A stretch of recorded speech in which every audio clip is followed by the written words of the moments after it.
All right, we're going to go ahead and get started. It's 9:02, and I just want to thank everyone for driving in this morning. It was not raining, we didn't get any snow, so I was crossing my fingers for decent weather for the drive-in. And for those who are streaming live, thank you for joining us today for the Administrators and Treasurers Workshop. But before we begin, I would like to first say thank you, Jennifer Mead. Where are you, Jennifer? There you are. Jennifer, thank you for suggesting this location. This is great in terms of the option to have the workshop here. In addition to that, I would like to thank IT for their support as well as Regina, who's assisted me with logistics up to this point. So thank you, City of Columbus, for your support. I love this location. You'll probably see me more frequently now. Today, the purpose of today's meeting is to review fiscal management.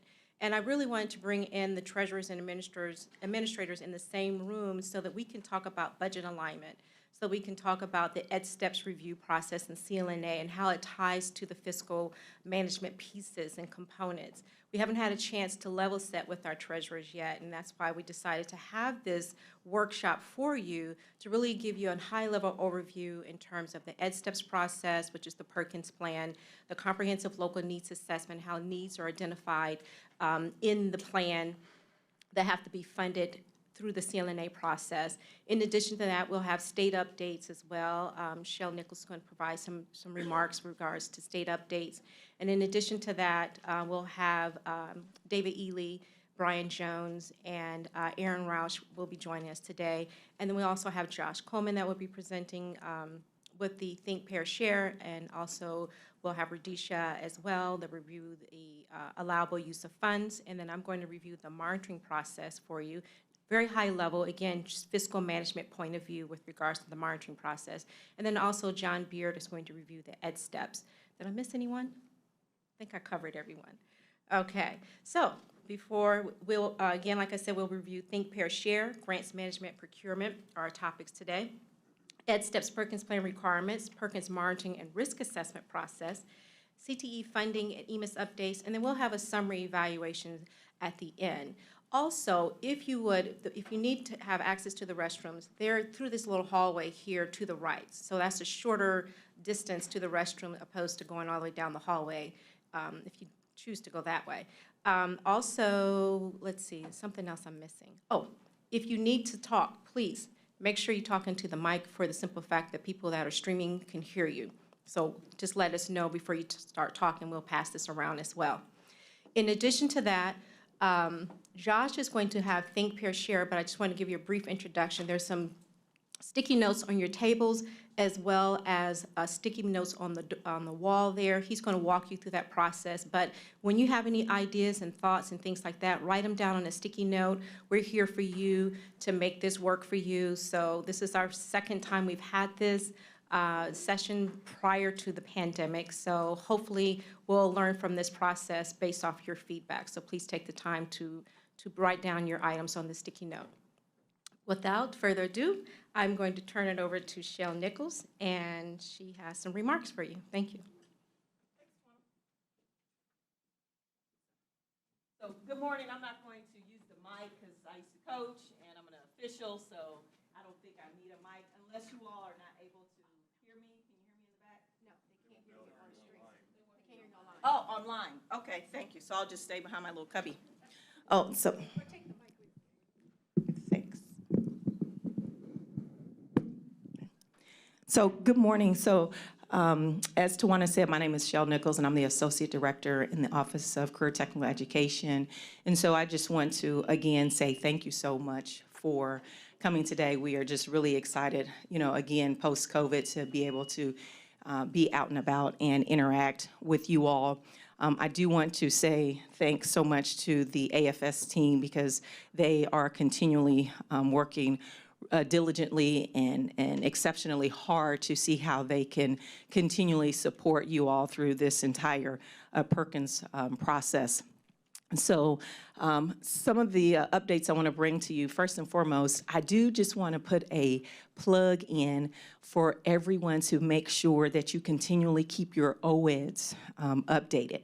at the CTPD district IRN level, as well as at the CTPD IRN level, as well as at the district IRN level. So it is very, very important. As you all know, we continually send communications out to you all and updates, and oftentimes we do get emails that are bounced back. So we just want to make sure that, we continually remind you, because that is very important, so that we can keep you all informed in a timely manner. The next thing is that, as far as our state updates, the FY22 unspent funds reallocation, as you all know, it has been our past practice that in the spring you all have originally received the previous year unspent funds. Well, moving forward this year, spring of 2023, there will not be any reallocated unspent funds. Instead, what we will do is that those funds will be allocated with the following year funds. So, for example, you will not receive an allocation in the spring of FY23 from the previous year unspent funds, which would be FY22, but instead, on July 1st of 2023, you will receive your initial allocation in addition to the previous year, which would be the FY22 unspent funds. We're doing that because, again, the team feels as though that they will be able to better support you all and provide technical assistance, just around fiscal management. The next piece around the career technical education allowable costs. I will say that I know there have been a lot of conversations around whether or not Perkins will pay for the initial teacher licensure, and it will. So hopefully that is good news to you all, particularly around the need for teachers, teacher recruitment, and things of that nature. And then I will say that those of you that had already been using your Perkins funds to pay for the initial teacher licensure, you may continue to do so. I am going to ask that in the past, if you have been using state funds, that you get with your prospective AFS consultant program specialist so that they can navigate you on how you can move towards using the Perkins funds, because we just don't want to get into a situation where you were paying for that initial teacher licensure with state funds and then move to the Perkins funds with an issue of supplanting. So if you've been using state funds previously to pay for the initial teacher licensure, again, I just ask that you reach out to your prospective AFS consultant so that they can help you navigate that. The next piece is around the conversations with the CTSOs, whether or not you can use state-weighted funds for student travel. So I come bearing another good news is that you are able to do so. And with that being said, again, if you have additional questions, all of this information is currently on our website. So for example, around the use of Perkins dollars with the initial teacher licensure, that is located on our planning and funding and accountability page on our website, as well as the CTSO guidance around the allowability of allowing state-weighted funds to pay for CTSO student travel. So with that being said, let me just look at my cards. I'm only going to be up here briefly. Did I miss anything? So, okay, so I am going to take a seat, but once again, just want to say thank you. We are very excited to begin to host these administrator and treasurer workshops. So enjoy the rest of the day. Thank you. Thank you, Shell. All right, we're going to turn this over to Dr. Josh Coleman on Think, Pair, Share. Thank you. Good morning, everybody. So, just like best practices in the classroom, we wanted to take a minute here at the beginning of this session to get give you an activity to get engaged, get to thinking about the topic we're going to be focusing on today. And so we've got a couple of Think, Pair, Share pieces here that we're going to do. For those of you unfamiliar with Think, Pair, Share, Basically, I'm going to give you just a small amount of time to kind of think to yourself, come up with ideas and thoughts, and then you're going to turn to a partner. You're going to share or pair up then to talk about what you came up with, and then we're going to share out around the room. Now, I'm also on a very tight timetable here, as Tawana has told me, so we've got to keep it down to 15 minutes total. So we're going to share out as much as we can, but I may have to kind of cut it off and move on, but that's where the parking lot will come in, and we'll get to that here in just a minute. Do we have more time? Okay, cool. All right, so the first thing we're going to talk about here is I want you to think about, when it comes to Perkins funding, what has been the greatest need on your campuses, and how has Perkins funding assisted with that? What have you identified as the greatest need on your campus, and how has Perkins been used to help meet that need for your students? So we're going to take in just 30 seconds here to a minute. Close your eyes. Think about what has been the greatest need. Or don't close your eyes if you're afraid you might fall asleep and haven't had enough coffee by 9:15 in the morning. What has been the greatest need on your campus that's been identified? And how has Perkins funding been used to help meet that need?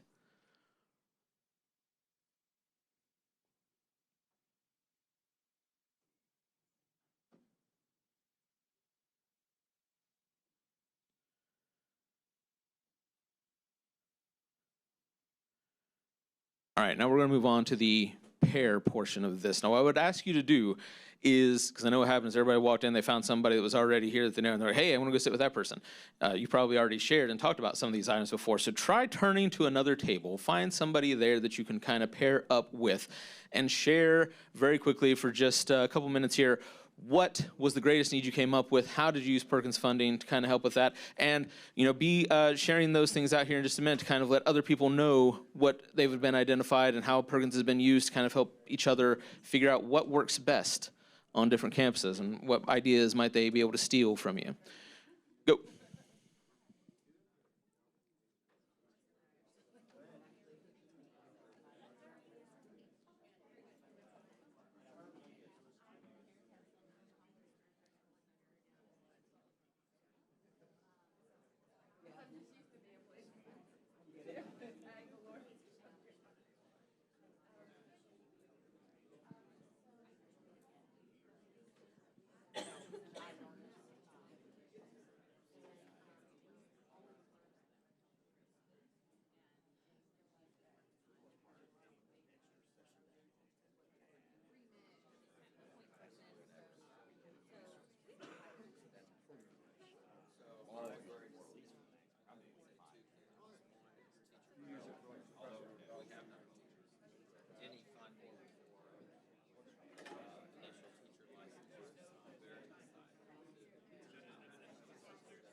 Okay, now if one particular partner has been sharing at this point and the other person has a chance to share their need yet, go ahead and take another minute or so here for that second partner to share out to them, and then we'll share out to the whole room.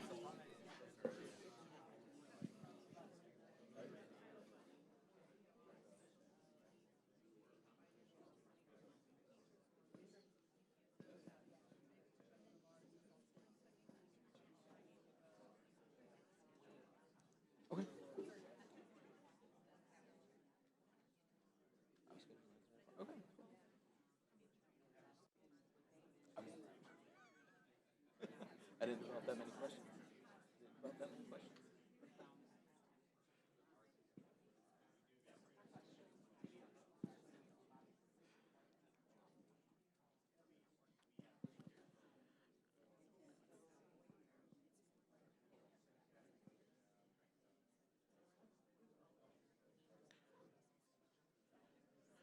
All right, everybody, we're going to now share out to the room and also to the millions and millions watching at home all over the world via the team stream here.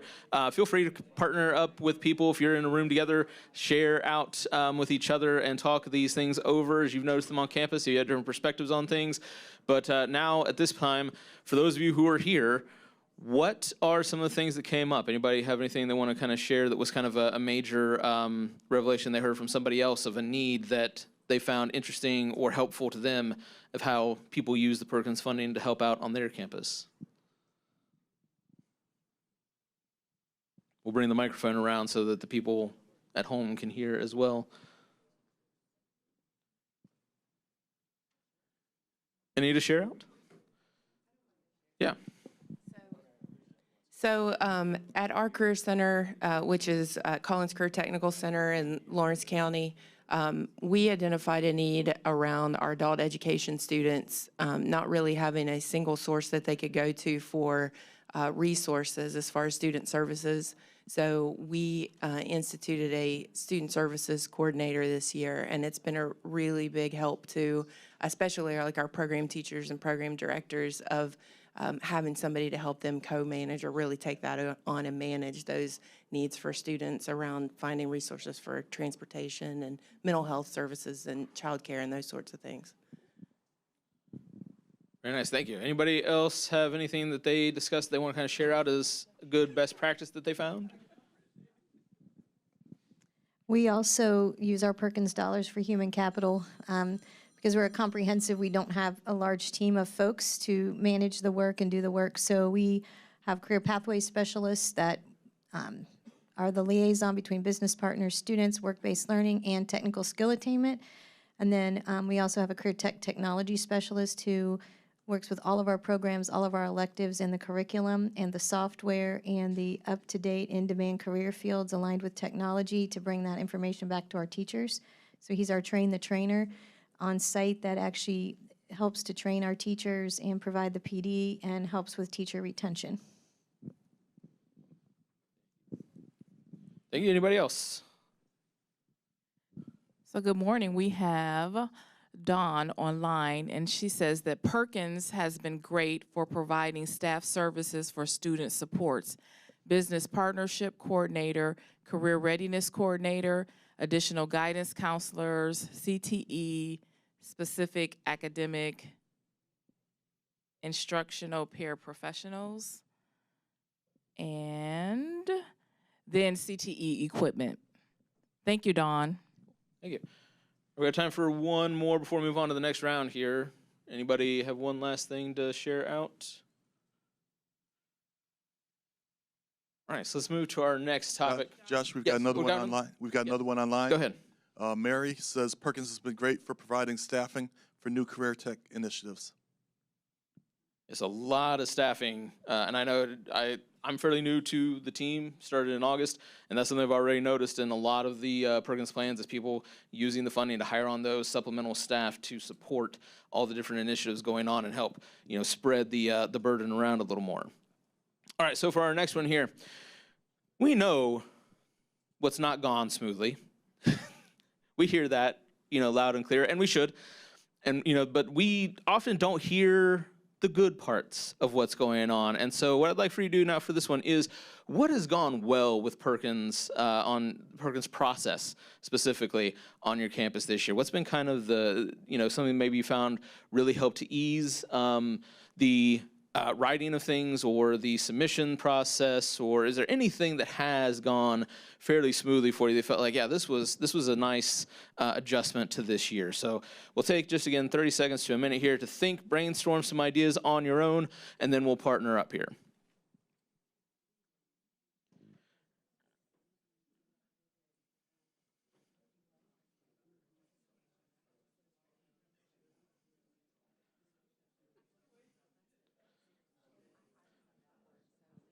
Just like students anxious to jump into the next step before it's ready. Let's go ahead and move on into the pair part then.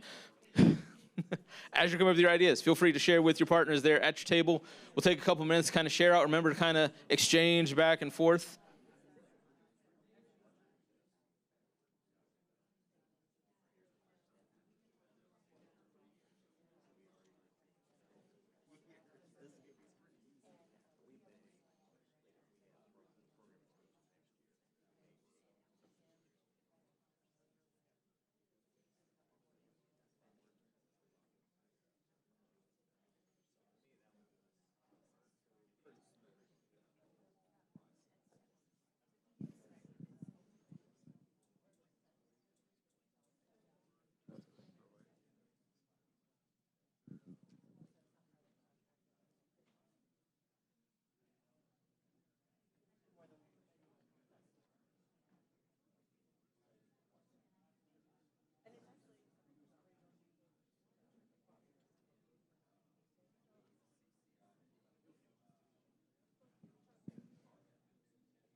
All right, everybody, we're going to take just another minute or so here to wrap up. So somebody at your table there hasn't had a chance to share out their thoughts on what's gone well and gone smoothly for them. Make sure you're getting them in before we move on to the sharing part for the whole room.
All right, everybody. So as I said, we have definitely figured out where you struggle. We know where the pitfalls are, the roadblocks you've hit. So please, please, please do share out and let us know what is going well so that we have kind of a good point to start from on where we go from here. Anybody have any thoughts about what's been going well they would like to share out for the room here and the people at home or in their office? We got one over here. I just want to say how supportive the staff has been. Every question I've had, the responses are always quick. And also, Tawana, thank you. I feel like every time I have a question, you have a solution for me. So I think the support has been fantastic. Thank you. Anybody else? Any others? We got some chiming in from the virtual land? We do. We have Dawn. Thank you, Dawn, for chiming in. Tawana, Michelle, and the team are wonderful to work with. So helpful in answering questions about potential new costs and allowability. Really appreciate, and I'm on John's laptop, really appreciate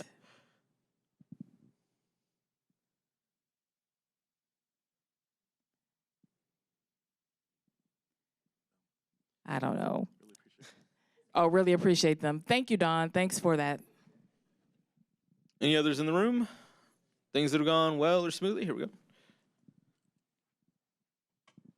I just want to add, this been my first full year being in higher ed, just actually going through the stakeholder meeting process was great to see how industry, faculty, and students come together to help have that input into the needs assessment and the programming for Perkins. Thank you. One more? Okay.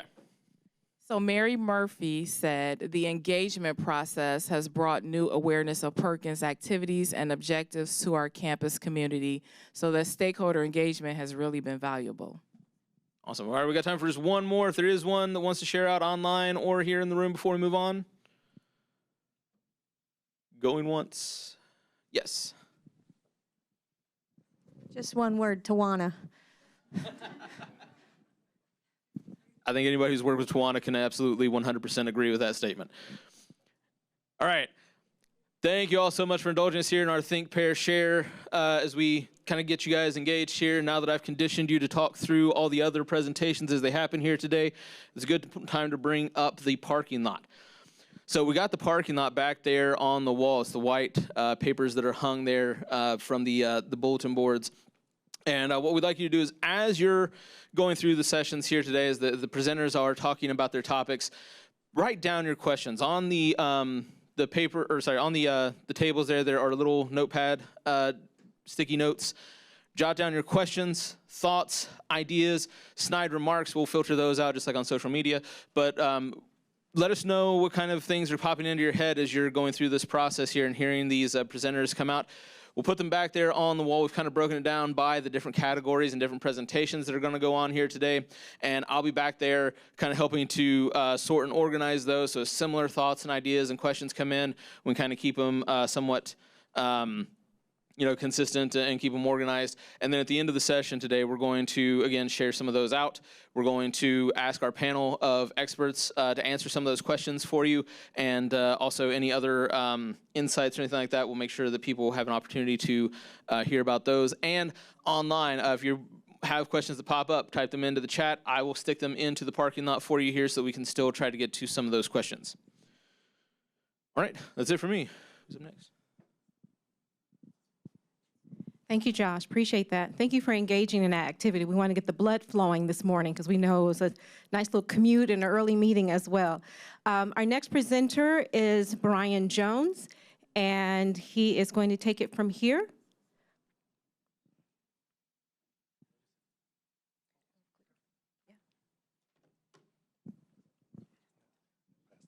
Okay.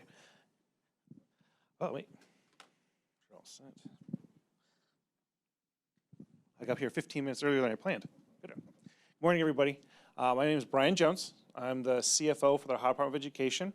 Probably, some of you probably sat in some other sessions I've done. I've been with the department for 21 years in January. I was originally the Director of Grants Administration. If you've requested a cash request, submitted a final expenditure report, had a desk review from a financial standpoint, that's our office. With me today, I brought Carl Koenig. Carl is a manager within Grants Administration. He's over implementation, grants implementation, and he works with the various program offices on implementing a grant and all that kind of stuff. But I asked him to come today because, as you know, the department's working on a new system called EdSteps. And in a very short time here, probably in the next 3-4 months, because I got promoted to CFO, I had to step down. I was going to be the chair of the fiscal piece of EdSteps, which is evaluating how the financial management piece of CCIP can be updated. Okay, so probably in the near future, we're going to be reaching out to some of you to see if there's any volunteers that would like to maybe sit on a subcommittee with us to just get ideas of how we can make things better. One of the things, and we can get as detailed as you want on changes or some thoughts on how the new system would look. One of the things we thought of, or I thought of, Carl and I, was just, for example, those of you who do PCRs, how can we make it easier? Rather than doing 5 separate PCRs, can we make it like when you're banking, you want to pay, you want to do bill pay, you select certain things, certain vendors you want to pay, you click on those and those will be on your screen. So what if we made it so that you go to one screen, you select which grants you're paying from, and you submit one PCR and it goes through the system rather than doing multiple separate PCRs. Just simple things like that. It may be the way we capture the coding in the system. So whatever thoughts that you have, even if you don't want to sit in the committee, if you have ideas, we're going to have a place where you can send those ideas so that we can build that into it. A lot of the updates we did in the CCIP years ago was actually from treasurers. The upload function was actually from the treasurers. So when I do updates to the fiscal side, I'm always looking to you guys for help. Okay? All right, we'll get this started. I think. There we go. All right. So like I said, up to July, my whole world was grants. So for the 21 years I was in grants, prior to that with the auditor's office, the number one thing I would say to you all, those who've been around for a while, you already know this, and you probably heard me say this, those of you who are new, it's communication. 9 times out of 10, 9.9 times out of 10, issues arise because someone just didn't know. One good thing we have here in Ohio, from a fiscal standpoint, from a treasurers, from all the systems we have built in place, Ohio is thought of very highly from the U.S. Department of Education and all the other federal government auditors that come in. A lot of the stuff that we have that we utilize or we've created is actually noted and, I say this. It's noted by other auditors. We've had in our audit reports that the Ohio Department of Education has put into place this system that has made the Ohio itself very strong when it comes to managing the grants, managing our grants, right? We have very little issues when it comes to single audits, so it's very well thought of. So you guys have done a fantastic job of maintaining that. But communications is the key. And it's not just communications that you have with your council, I'm sorry, I'm stumbling this morning, your consultants at the department, but within, okay? That's the key.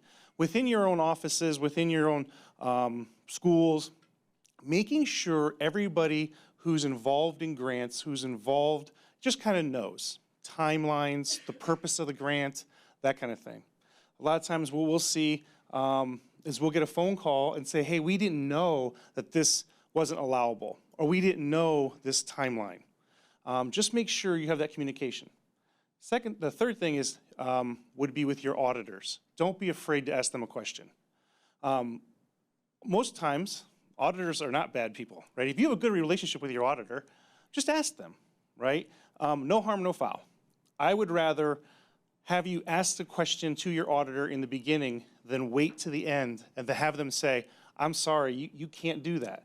Because in their world, it's black and white, right? They're either gonna say non-compliance or a question cost, you have to pay that back, okay? Right? So in the beginning, ask that question, don't be afraid. And you can do the same thing for us. Myself and Carl and the grants management team, if you're questioning something, I don't know if this is allowable, before you do anything, give us a holler, right? Or self or Tawana or anybody on her team, give us a holler and say, and I have this question. Over the years, I've been preaching that, and we've gained more and more districts and entities calling us and sending us emails just to make sure we start on the right foot, okay?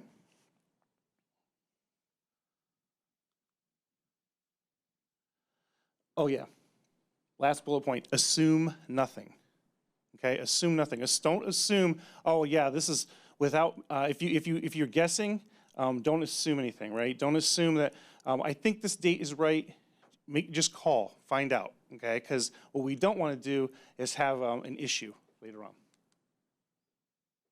All right.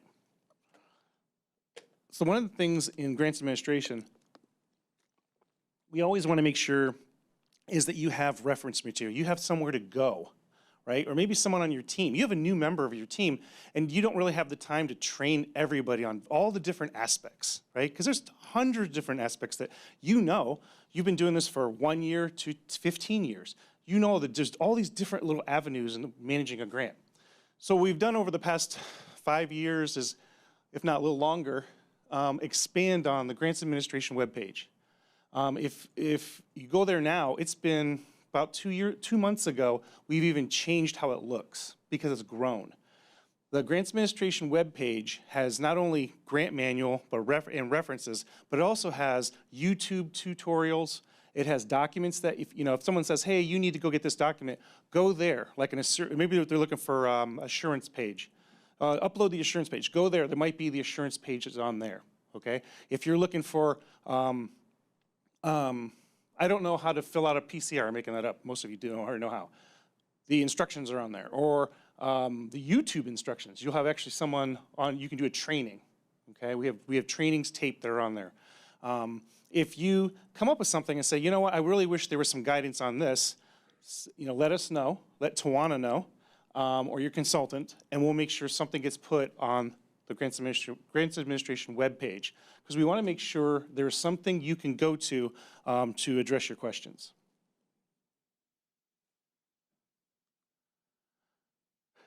All right. So when I was asking Tawana, what kind of things do we need to talk about for financial management, there were some things we want to touch on, but I think they're very high level. They're just kind of reiterate. We have some newer folks in here, so we just want to make sure we touch on those. So some common terminology, substantially approved date. What is substantially approved date? Substantially approved date is the day you have the ability, the first day you have the ability to charge that grant, okay? It's when you are permitted to incur a cost against the grant. That's your anchor.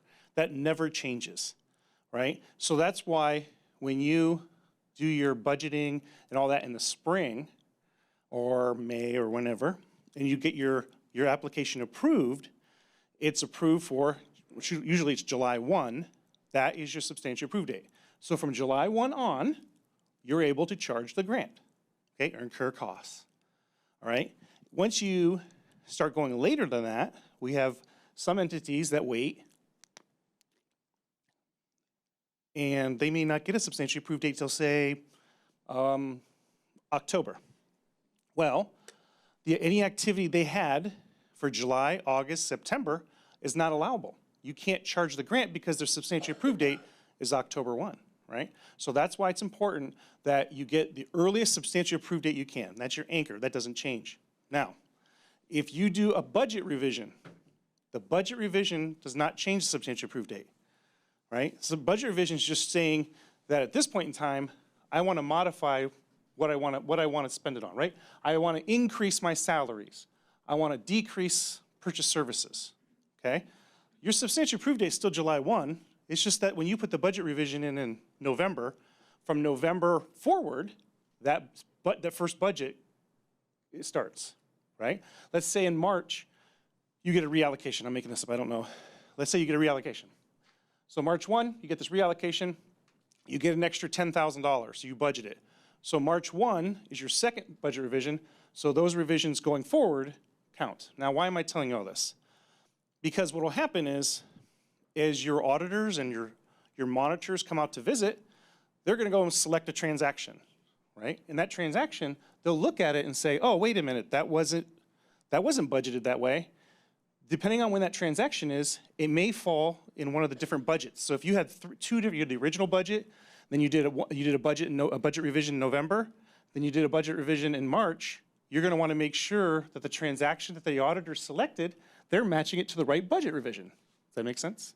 And you can change that. So when you go to CCIP, you go to the budget page, you can switch different budgets, okay? Sure.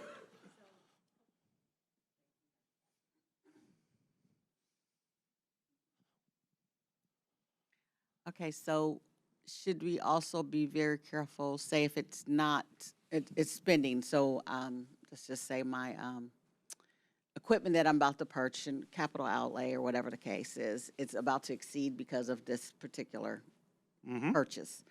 I hold off on that purchase until that budget revision is done, or do I have my 10% that would save me, or if I go over that 10% at that point, then if that auditor sees that, is there not going to be a problem?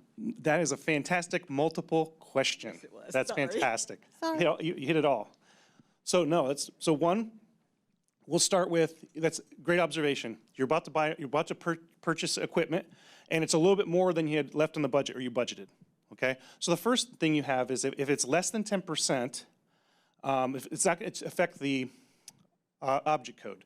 If it's not going to affect the object code line by 10%, you don't have to do a budget revision. I would make a note of that in the history log though, right? Just so that from a memory it jogs not only yourself, our team, but the auditor. Equipment purchased was 10% more, no need for a budget revision, that kind of thing. Just put something on there, okay? Let's say it does go more than 10% and you have to do a budget revision. You know that. I would contact, here's the other thing. Let's face it, putting a budget revision in, it doesn't happen overnight. It takes a little bit of time. So the best thing to do is put it in the history log note, okay? Have a conversation, I'll pick on Tawana, because I always pick on Tawana. So you call up Tawana and say, hey, Tawana, I'm gonna purchase this item, and you guys walk through it. And it's gonna be a little bit more. I'm gonna put a budget revision through. She'll advise you to put it in the history log note. Put a history log note in, okay? And then she's gonna say, yep, we're gonna work on that. We'll work on that, looks good, we're gonna work on that. What that does is sets the stage of pre-approval. Because a budget revision, a budget itself is pre-approval to spend the funds. The auditor will say, look at this and say, hey, wait, you bought this item, but it wasn't in the budget. But in the history log, it'll note that Tawana's team is looking at that and is going to approve it, but now it's a technical standpoint. They have to have the time to review everything and get it approved, right? So you may be you need to buy the equipment in the next month or the next 2 weeks. Tawana's team is slammed with all these other budget revisions they're working on or whatever. It may be 3 weeks out, okay? So document in the history log, and then once they get the approval, it'll be good to go. Does that make sense? Okay. Thank you, that's a fantastic question. Obligate. Obligate is just when the services are rendered, okay? Not just services are rendered or contract signed, it's inked. Once you sign that contract, basically that obligation's set, okay? You've received the goods, obligation's set. Liquidation is when you're making the payment, okay? That's when you're making the other part with liquidation is, we'll get into cash management, I think, later. It's important with federal funds. You'll hear us talking about and depending on what type of grants you have, first of all, federal grants are for immediate cash need, right? You can't just draw the funds down and hold on to it. Those of you who've been around for a little while, right, you might remember we used to allow that you would draw the funds down, and as long as you liquidated them or made the payment to whoever, your vendor, by the end of the month, you're in great shape. We were flying high with that. Because in grants, it was easier to manage, because all of a sudden we knew on the first week of the month, first 3 days of the month, every entity in the state of Ohio that's receiving federal funds from the Department of Education was sending in PCRs. Because you wanted those funds at the first part of the month, because you're going to expend them by the end of the month, right? All you were doing was grabbing it for your payroll, holding it, and that kind of thing. Well, that was like that for, oh man, for a long time. Then what happened was, I think it was an official at the U.S. Department of Education was asked a question multiple times about cash management. And immediate cash need, they kept saying immediate cash need, that's what it was for everybody. Then finally, this particular official said, well, if it has to follow the cash management rule, and it could be 3 days. Well, as soon as he said that, they put it in a frequently asked questions, and all auditors then use that as a testing point, right? Because a US DOE official quantified how long immediate cash needs was for certain grants. That now has gone from 3 days to 5 days. I think it's up to 8 days now. I will have to check because it's based off of the contract or the agreement that the state of Ohio, ODE, has with the feds. Or I think it's the state of Ohio itself with the feds. I think they bumped it out to 8 days. I'll have to confirm that. So anyways, that was about 10 years now, or 7 years since they've done that. Before, it was just for immediate cash needs, as long as you got it within that month. Now, we have to look at it as not just, if it's not on the list for the 8 days, we have to see what's reasonable, right? So then we get questions from our own auditors. What's reasonable? Well, we always land on with the cash management 8 days, or unless you say something else, it's that we have to determine if it's reasonable. Carryover, does this grant this has carryover? No, okay, so you can skip that. But if you have other grants, carryover, no carryover for these grants. But if you have other grants for the department and you see carryover is nothing more than unused allocation, right? Not all grants allow carryover, and that's why I asked Tawana just to make sure. But some grants, a lot of our other grants do allow for carryover. Sample timeline, as you can tell from the dates, the years, timelines really don't change, right? We look for a substantially approved date in July, right? Normally, you have sometimes we have like, you see the first budget revision. This is kind of a general timeline.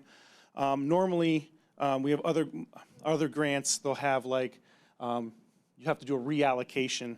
So that's just an example of like a budget revision's given.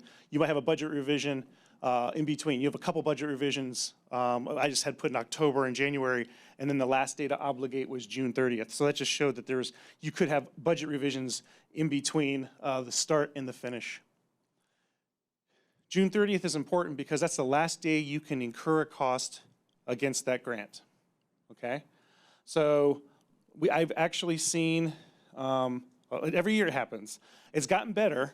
You know, in the past, we had project cash requests come through to spend out, to obligate the rest of the funds, and which is good. I want to see those funds get used.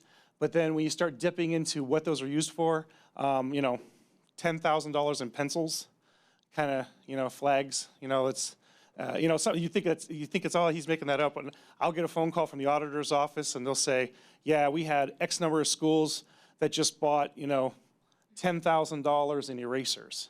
So those are the kinds they kind of look at and say, okay, is it necessary? Now, you know, it's gotten better. So at the end of the year, we've seen cash requests come in for June 30th, but they're for, you know, necessary items that can be explained. September 30th is a liquidation period, last day to liquidate for you all. And that's where the final expense reports come in, right? So when you do a final expense report, if we owe you funds, right, you put all your expenses in, and since the last PCR, you've incurred more expenses, we're gonna true up and get you know, the system will automatically create that next cash request for you, okay? Yeah. All right, questions so far? That's the general stuff. All right, CCIP, which in a few years, we will be transitioning over to EdSteps, which I mentioned earlier. And on this part, we really don't have a lot of detail because they're working on the planning tool and the one needs and all that. You probably have heard. We're going to talk about that in a minute. So the CCIP is the systems e-grant system, as you all know. There's only, believe it or not, there's only about a handful of e-grant systems in the United States. CCIP, even as much as it looks like it's a pain in the pain, it's one of the highly thought of. It's in 8 to 10 other states. Ours is the most comprehensive, if you can believe that, right? The reason I say it's most comprehensive is because it includes like USAS, right? Believe it or not, of the 50 states, only 5 states have an accounting system for schools. So think about if you were allowed to create your own chart of accounts, you probably think, oh, that's fantastic. Now think if your auditor comes in and your auditor has all these different, you know, has your chart of accounts and then 20 other schools and entities that are like you with different chart of accounts. It would get messy, right?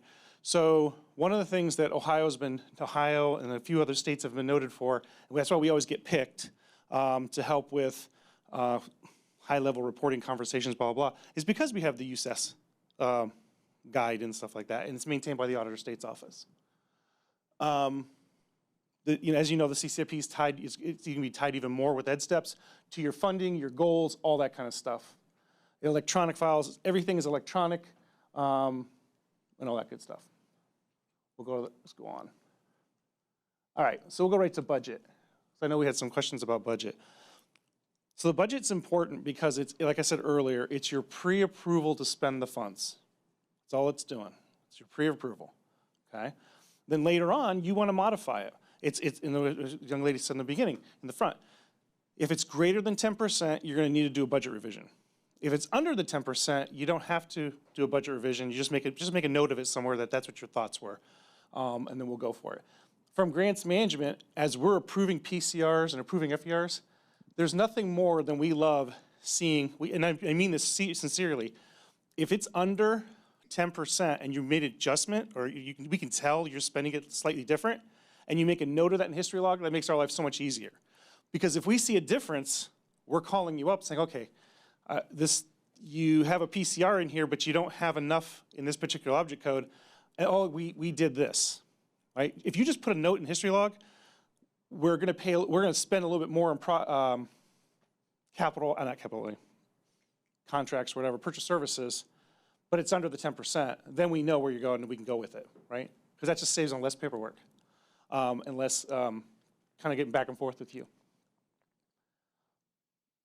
The other thing too is this gets to your obligation should never exceed your budget, right? That's the pre-approval.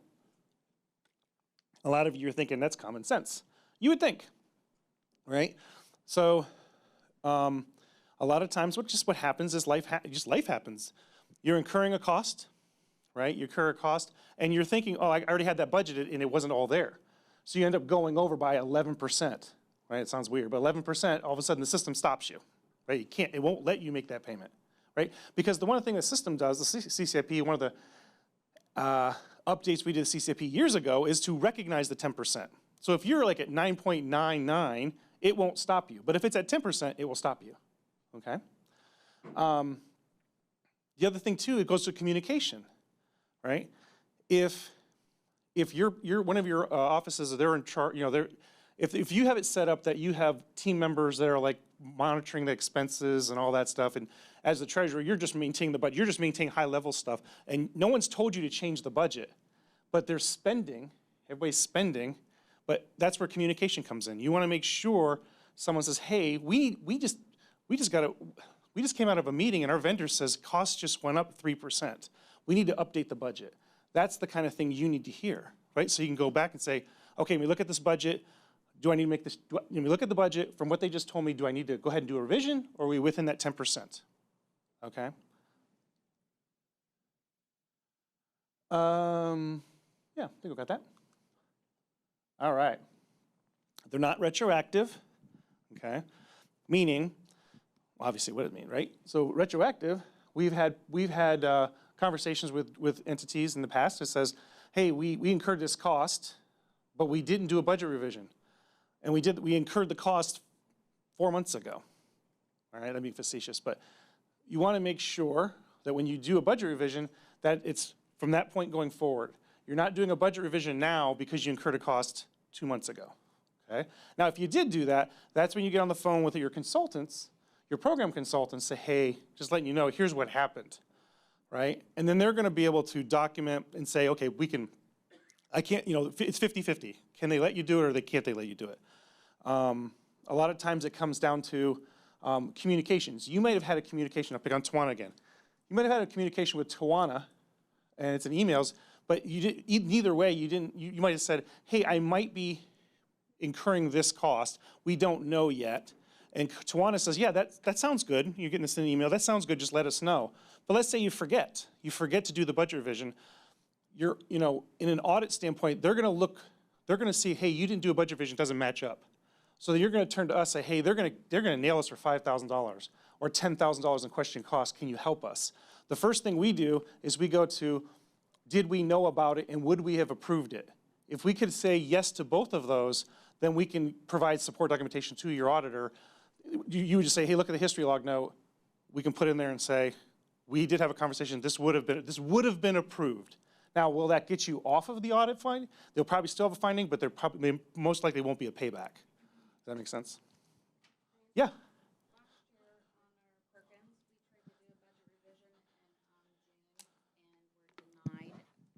Thank you.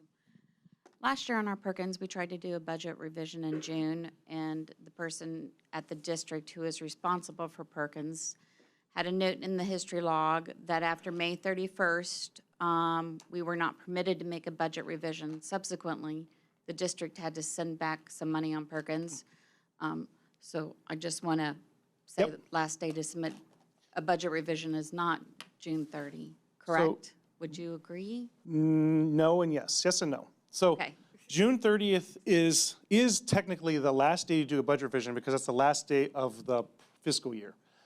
Program depending on the grant you have. So other offices can allow you to do a budget revision all the way up to like June 30th, right? Or all the way, now I always, when program offices tell us that they're going to do one, then that to me is a red flag. That's going to be a red flag to our auditors, our monitors, saying how are you doing a budget revision and incurring a cost on the same day for this amount, right? But depending on the program, some programs they can't. So it's a yes. Some programs like this one, they may be set that they can't go past May 30th because the type of expenses you have, or for that's being charged, it doesn't make sense to go to June 30th. Maybe it's May. Most of our grants will go into June, but it just so happens that June 30th is technically when you can do the last budget revision, just because it's the last day of the fiscal year, if that makes sense.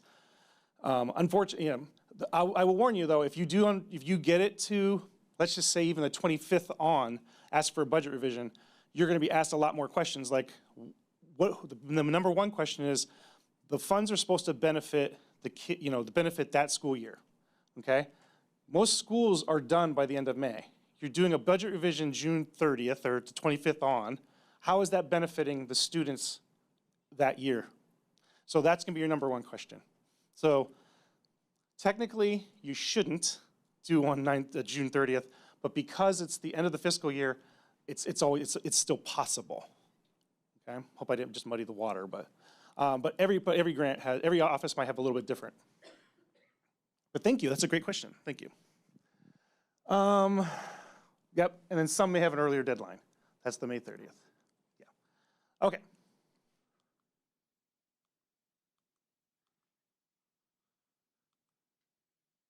Okay, project cash requests. You can put in multiple cash requests in a month, okay? The kicker with the multiple cash requests is you just gotta make sure the one before it's processed, meaning, so let's say you put a cash request in on June 1st. July 1st, you put your first cash request in. And then you realize on July 7th, oh shoot, I need to add another $3,000 because this invoice is coming in.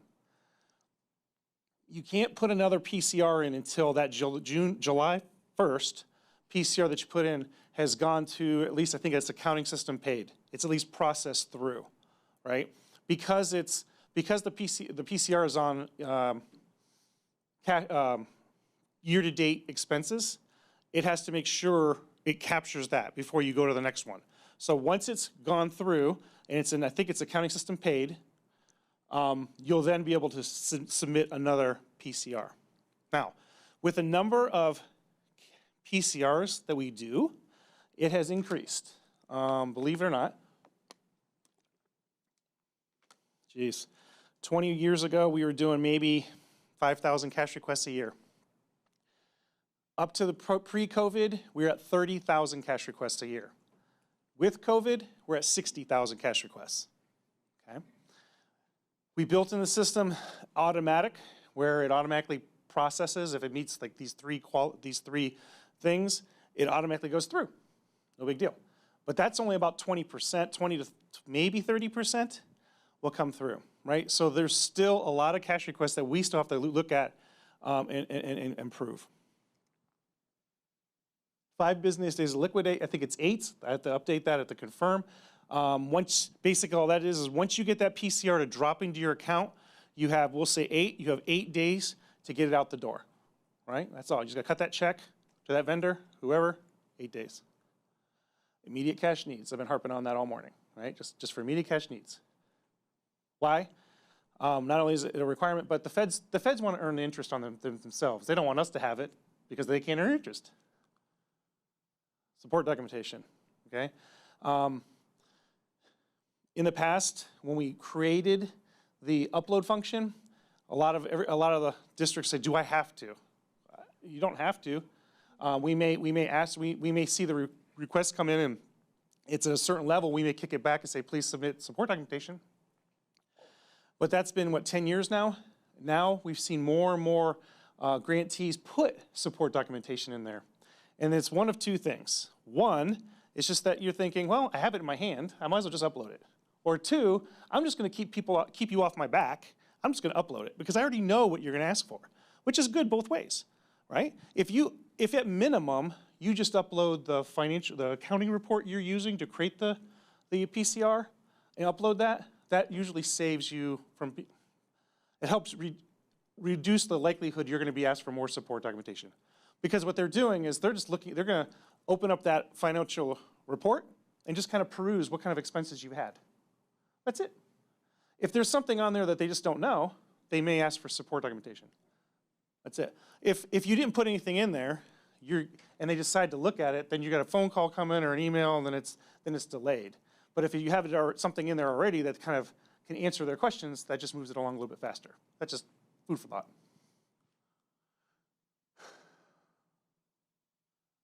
Let's see, we've already said expenses are for allowable approved. We already talked about that.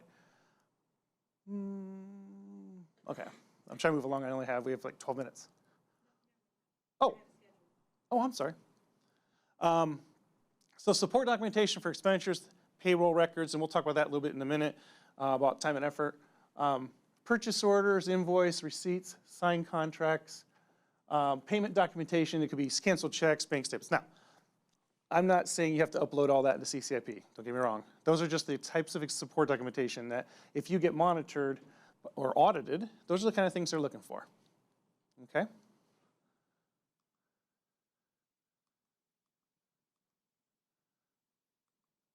there another one? Yep. All right. Okay, now we go all the way to the end of the year. We have a final expenditure report. So the final expenditure report, it's open July 1, and it's for activities from, it's from activities from July 1 through June 30th, right? Substantially approved date, all the way through, or the first day of possible substantially approved date, July 1, all the way through to last day to obligate. 90 days, because these federal funds, not just this grant, but any federal funds you receive, you have 90 days to liquidate your funds. So that's why June 30th, 90 days later, is 9/30, right? September 30th. So September 30th is when your final expenditure report's due. As I mentioned earlier, if any funds are owed to you, the system automatically creates the project cash request for you. Cash basis, okay? So when you doing your final expenditure report, it's just cash basis, okay? Very simple. No encumbrances, it's just what you have, what your cash expenses are, right there. Revisions are completed afterwards. Now, every once in a while, you're gathering all your expenses. I mean, you're running your report, got your expenses, you're good to go. And some people, which we really appreciate, is they try and do their FERs a little early. Like I said, it opens July 1. Pre-COVID, we were at about 15 to 2,000 FERs. Now that sounds like it's a low number, but consolidated application, which has 7 grants in it, counts as one application, one FER. So right now, they're up to 6,000 or 7,000 FERs. That's why it's taking longer to get final expenditure reports approved. We're usually done by Thanksgiving. We're still at about 500 as of today, okay? But you can do a revision, you can request a revision, stuff happens. The problem is, not problem, what we say is though, because we have to get everybody else's FERs approved, all revisions will be, we wait until we get most of the revisions, most of the FERs approved for that year, and then we start doing revisions, okay? Recently, we've had treasurers and superintendents call up to us and say, hey, I need to do a revision, and I'm told I can't do it. Why, right? And then that's going all the way above me. Like, I'm getting a phone, it's because I have, you put it in, right? That's fine, okay, thank you, you put it in. But you got your first bite at the apple. I've got 2,000 other districts trying to get their bite at the apple, right? I need to get them approved so their funds can be carried forward, they can continue on. And you want to make an adjustment. We will, as soon as we can, we will do that revision, okay? Let's see. They're due September 30th. I think we've already said all this. Yep, all right. Man. Okay. Uniform, what time do I have till? Oh, okay. Okay, so uniform guidance. So the uniform guidance, it's what makes the grant world go round, I guess, the best way to say that, right? So back in prior to 2016 when it became live.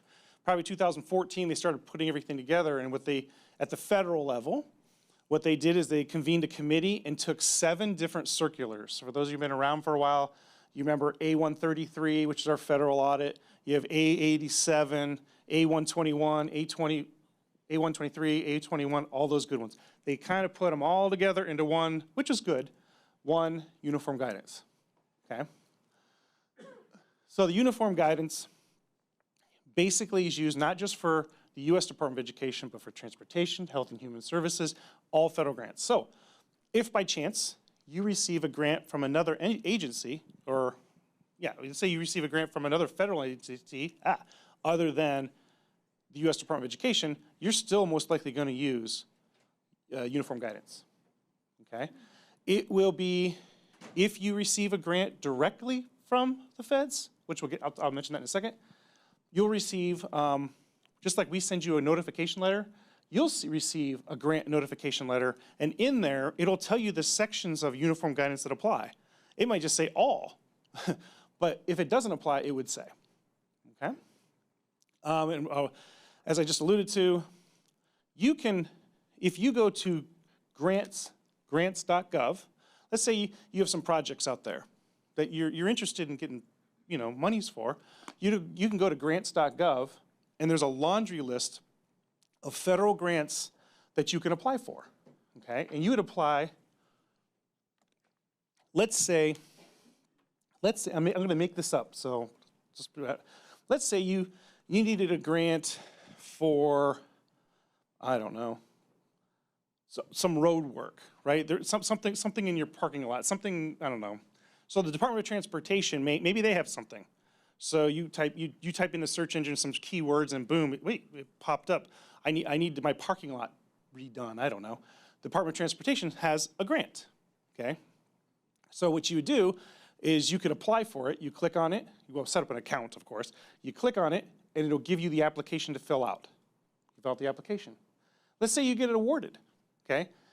Fantastic. Now, the kicker there is that's from the U.S. Department of Transportation. Or maybe you do the same thing, but you apply for a grant for the U.S. Department of Education. Those grants do not come through us. Makes sense, right?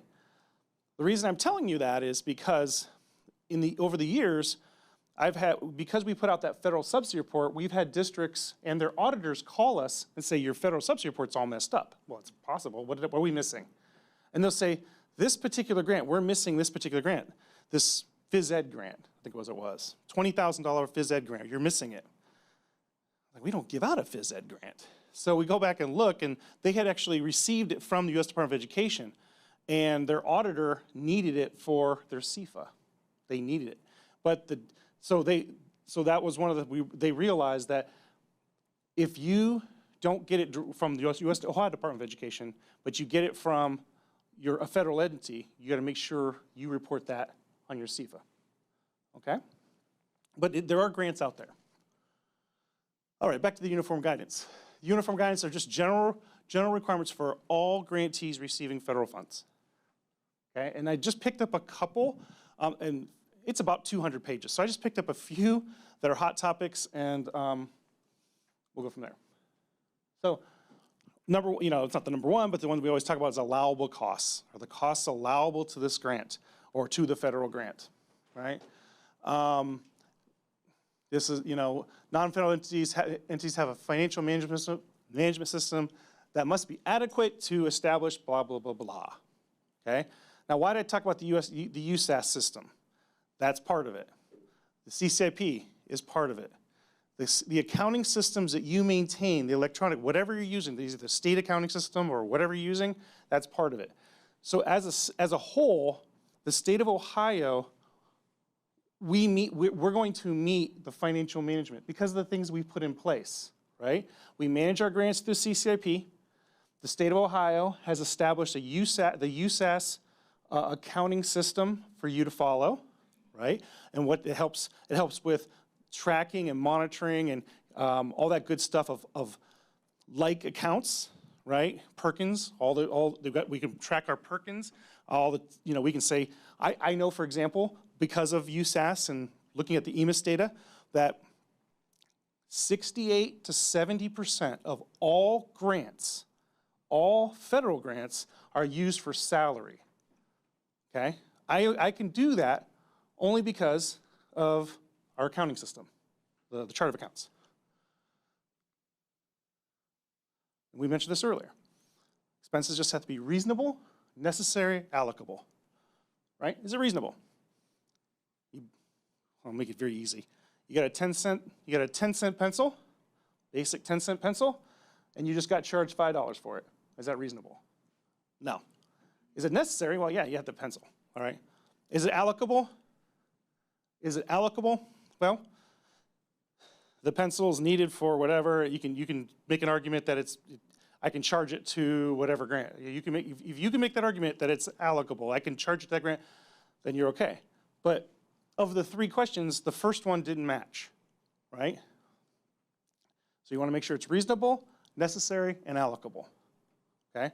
Another example of allocable is, I'm a Title I teacher. I'm making this easy on myself this morning. I'm a Title I teacher. They're going to charge my salary to Title I. It's allocable, right? Because it's Title I, okay? Internal controls. Now, I always put this on there. I put this on here because internal controls is, because of COVID and the funds that were coming in, the billions of dollars that were coming in to all the states, internal controls is very hot for the feds. And it's not you all. So you guys have all done a wonderful job with internal controls, and I know this because I read your single audits and I read your federal regular audits. So kudos. It's not just the financial internal controls you put in place, the sign-offs, the reconciliations. So keep doing that. The other controls that are in place when it comes to federal grants is looking at what you're putting out there, what projects you're funding, what you're doing it, what your plans are for the federal grants, and how you make sure that there's controls in place that, for example, I've got a grant, I've got my Perkins grant, and I'm using it for Perkins allowable costs, right? You know what those are, but you aren't using them. All of a sudden, someone else is charging your Perkins grant to pave the road, to do something over here, right? You have controls in place to make sure what the grant funds are purposed for is being used, right? It's not really the reconciliations and all that stuff. It comes back to communication, right? If you have if on a monthly basis, you have a meeting with all the people in your, however you do it, and you talk about the different projects, everybody's on the same page of how it's being funded, who's doing what, that kind of outcomes, is it progressing? That's the controls that are in place, right? If you just, we've actually seen it in some districts, not just districts, but some entities we give funds to.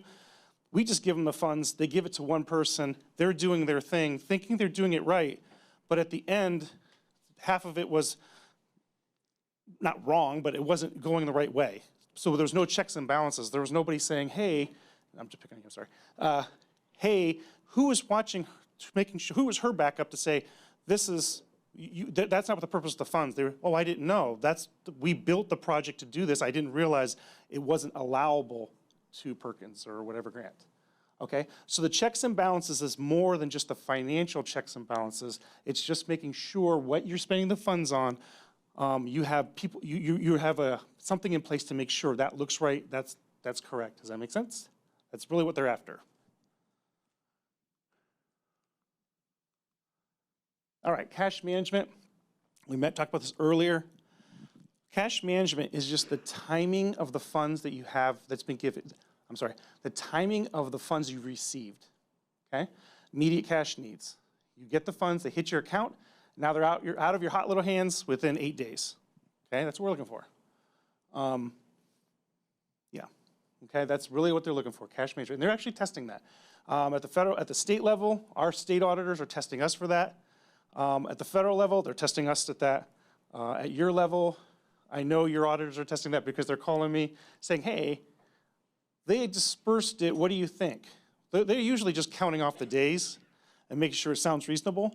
I always have to remind them that sometimes we'll get one that, and by all means, if your auditor, if you think the auditor's not messing up, but is interpreting a test wrong or an outcome, you don't think it's right, let us know. There's times where I'll actually call the auditor. I'll actually call the auditor's office. Sometimes, like in the cash management, they might be counting weekends, right? I mean, you can't, last time I checked, the bank's not open on a Sunday. I mean, I'm just making this up, but they have to, sometimes they're just counting out without thinking about, wait, you have Saturday and Sunday in there. Wait a minute, you have a holiday in there. There's certain things that they're just, you have to take in consideration. Yeah. Timing is about the advance amounts, so advance payments. We really don't, because of the cash management and the way they've changed it a little bit or they've interpreted it, it's hard for us to say we have advances, right? Because like I said, I can send you, how to say this, you know you have payroll, you know it takes us 7 to 11 days to process everything, okay? So you're gonna time it so that you receive funds, your monies, to make payroll. So you're gonna time it out. So you may draw the funds down, and then by the time you get it, the work has already happened, right? And then you can make the payment. So, or you may draw it down. I'm your vendor. I'm gonna say, hey, I'm gonna drop my invoice. I'm gonna email the invoice to you on Friday. And every other Friday I send you the invoice. It's clockwork. So you may, knowing timing, I wanna get Brian that payment because he's gonna give me 10%, or I'm gonna save money, whatever. I may go ahead and draw that funds now, even though today's Friday. Let's say it's yesterday. Yeah, Thursday, I may go ahead and do the draw or request yesterday, Thursday, even though I don't have the invoice till tomorrow. That's okay, right? As long as I get it out the door within, 8 days. Okay, so that's an advance. That's the small advance. In the past, we look at advances back to was perceived as on the first day of the month, you do a cash request, you drew the funds down, we advanced you all that funds because you aren't gonna have any expenses, your final expenses till the end of the month, right? We really don't do that anymore, or we can't do that anymore because of the cash management rules, okay? Procurement. Procurement was a hot topic years ago. It's died down. It's died down. Thank you, and it's really because of you guys, right? It took a little bit of time for everybody to kind of start getting all the ducks in a row, and it's only because it was new, right? In the past, you didn't have to have your own procurement rules. A lot of you basically had the same rules as us. You just, whatever rules we had, you used. And then, when they created uniform guidance, they said, nope, each entity has to have their own rule. Now, everybody stepped up. Every single one of you stepped up. The problem was, what does it need to look like, right? No one had, we can only point to this and say, this is what it needs to be, but we couldn't write it for you, right? And a lot of you took a shot and did a good job. So that was good, and then the next part was implementing. So everybody wrote it, everybody got one up and running, it was fantastic, and then it was implementing and utilizing your procurement rules. And the procurement rules just there's 5 methods, everybody knows them by now, but micro purchases, small purchase procedures, sealed bids, competitive proposals, and then non-compete proposals, and that's where your sole source comes in. Oops. Is there any questions on procurement before we go past that? Okay. Like I said, we haven't had a procurement issue in a long time, like 2 years. And really what the auditor was really worried about when we had conversations, it wasn't that you didn't have your policies, because like I said, day one, everybody started working on their policies. It was the 3 months later is implementation of making sure we put them in play. Time and effort. So time and effort, it's very simply, is how you document the salaries you're charging to the federal grant. That's it. Someone's either 100% being charged with that grant, right? And that might be we call it cost objective. The only cost objective, the only thing they do for you is, it's solely tied to, say, Perkins, right? That's all they do is Perkins-related activity, okay? And maybe they're getting paid, you have let's say 68% is being paid from, I don't know, from Perkins. Another portion is paid out of your general fund. Well, they don't have to do a semi-annual certification. And what is that? A semi-annual certification is nothing more than semi-annually. That person, you would have, I think we have a blank, we should, on our grants administration webpage, an example. You probably use it, you could, I think. It's still on there. Is nothing more than saying, it's basically an attestation that Brian Jones worked on this grant or these activity for, only this activity for these past 6 months. I sign it, and the immediate supervisor signs it, or the supervisor that can attest that Brian Jones did it. You sign it, put it in a folder. 6 months later, get another one out, Brian Jones signs it, put it in a folder. Your auditor will see that Brian Jones was paid 100%, was identified as 100% cost objective was for Perkins. Most of his funds were salaries paid out of Perkins and maybe some general fund. He or she will pull out that support you just provided and said, oh, he's good to go. Now let's say Brian Jones works on Perkins related activity and maybe something else. I don't know what that is, but something else not related to Perkins. All right, so I'm still using, Perkins is still funding part of my salary, but maybe something else is funding the other thing I do, right? Half the day I'm doing Perkins activity, the other half of the day I'm doing something else. Because those are two separate cost objectives, two different things that aren't tied together, then you do time and effort. It's a time and effort report. That's just back to almost like an hourly, so an auditor can tell that I spent 50% of my time on Perkins activities and 50% on whatever else. Or maybe that particular day I spent 30%, another day was 70%. Okay, but that's all that document's doing. It's like a timesheet, if you will. Okay, over the years, they've updated uniform guidance so they're not as stringent, and it still has to be up to 2 years ago. It was really tough because a lot of the payroll systems just kept track of your hours, right? It just kept track of your hours. So then you have to come up with something else to say, okay, Brian Jones also did this, but then there's another support documentation to go along with this, right? So the feds have kind of relaxed that a little bit. So as long as, in the Brian Jones's job description, right? If I go to Brian Jones's file and it shows that Brian Jones, he's working on this project and this project, and my timesheet shows that, yeah, he's being charged Perkins, and this is the time from 8 to noon he was doing this, and I know that's Perkins. Or you can explain that's Perkins. In the afternoon he's working on something else. That's because that's his schedule. His schedule says he does these things. Then that's enough. Okay, that's enough. But for that example, you need to make sure that you have that broken out, those times broken out. Okay? Questions? Okay. And again, we have time and effort on our website. And again, if you have questions about that, you let Tawana know, and she'll get us the questions so that it's not coming. Well, the other thing too is I keep pointing to Tawana or her team, because in grants, what we try not to do is give out not inaccurate, but we keep trying to keep everything consistent. So if we have 6 different consultants, 3 different managers, myself, if we give out a different answer, then that's going to add confusion. But if it all funnels to the program office and they share it with us, we can get you one answer to be shared. Okay? Oh, break time. Okay. Okay, we're going to get started. They're so efficient back there and kind. They turned the mics off on our break.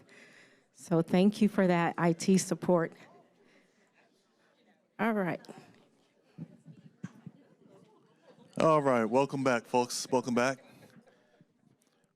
My name is John Beard. We had a great presentation by Brian Jones, so thank you much for that. And I will pick up from here, giving you a high-level overview of everything from the comprehensive local needs assessment to the budgeting process.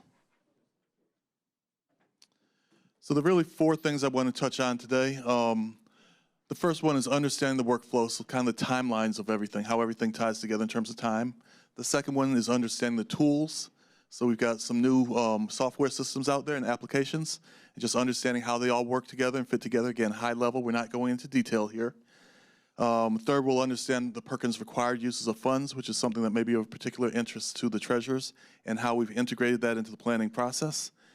And fourth, understanding the EdSteps local approval process. Again, we've got a new system out there, and what we've noticed is a lot of times things get hung up internally because poor communication, the emails, the notifications aren't working, and so forth, and we'll help you figure out how to make that work.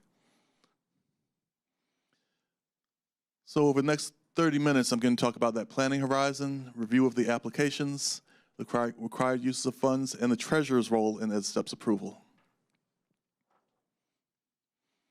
All right, so we have a 4-year plan that the state submitted to the U.S. Department of Education, covers through the period June 30th, 2024. If you look down at the third bar there, at the local application, so we've got a 4-year plan with the federal government, and the Perkins statute requires our eligible recipients to develop a local plan that covers that same 4-year period, okay? And there was some confusion about that, in part because we've been shifting platforms. So we started with the local application being on the spreadsheet, then we did a fillable PDF form, and then most recently we did the platform we'll be using going forward, the EdSteps platform. And I think there was some miscommunication on our part, some poor communication in terms of whether you were setting 4-year goals or 1-year goals. But the idea is to have a 4-year plan that matches the term of the state plan. Going back up to the second bar, within that 4-year period, it's broken up into 2 comprehensive local needs assessments. So these are, you were required to do a comprehensive local needs assessment in the 2021-22 school year. And we did that really in the spring of 2020, March 2020 we started it. That was a crazy period, kind of the world was falling apart, and we were closing down schools and trying to figure out how to do remote meetings and all that sort of thing. So there was, it was very haphazard. You just did an update of that this most recent spring for the second CLNA, so the last 2-year period of the 4-year plan. And so we are about a quarter of the way through here. Okay, so we're in, kind of December, January timeframe, about a quarter of the way through that 2-year period. And then down at the bottom, there are annual funding applications. And again, we are trying to, moving forward, we're trying to be more specific about each one of those processes. The 4-year state plan, the 2-year or the 4-year local plan, the 2-year cycles of CLNAs, and the annual funding cycle. And the idea is if we start to break that out, will give us all a little bit of a breather, thinking about a 4-year plan and not a plan that's done every 4 years, once a year for 4 years. And then the annual funding application, which is essentially budgeting and funding that plan.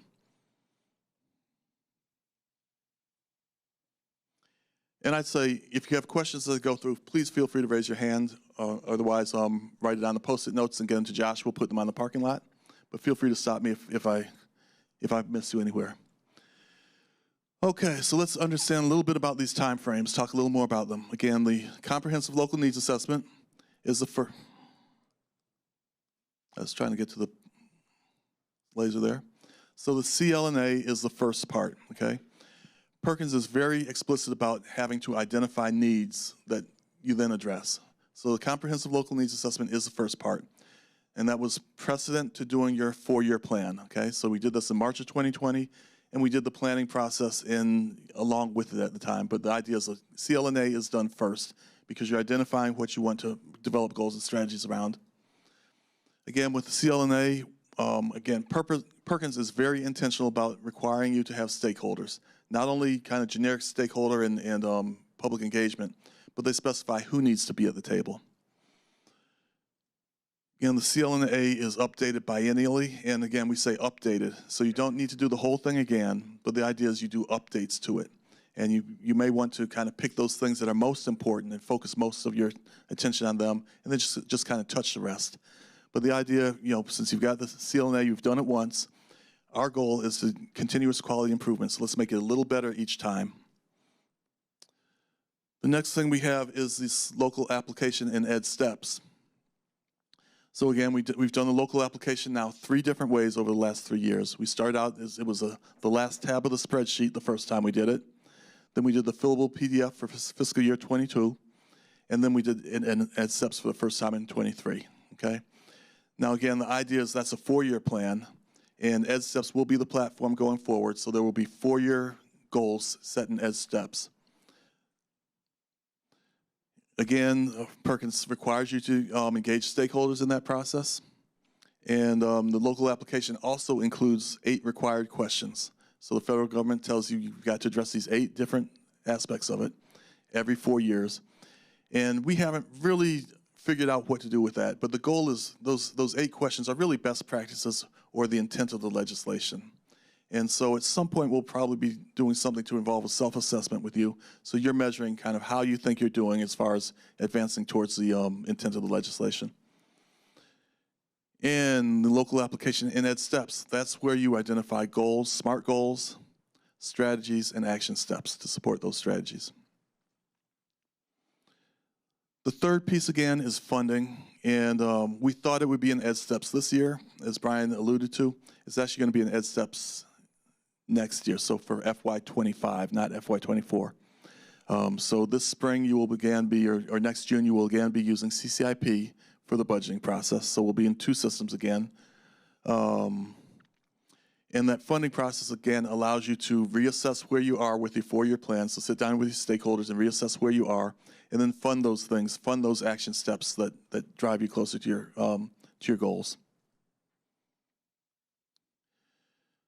And these 3 steps are related. So the CLNA and the local application. The CLNA is in the One Needs Assessment platform that links to the Ed Steps platform now. So and we'll walk through kind of how that link happens here and refresh your memories there.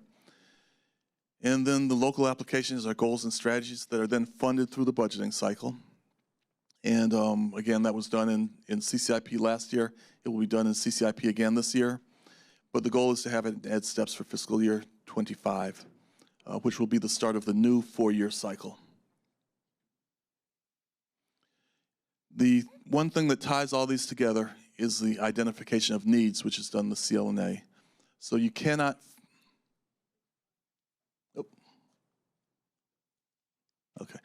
So the identification of needs in the CLNA is critical because you can only fund those things for which you have identified needs and prioritized needs.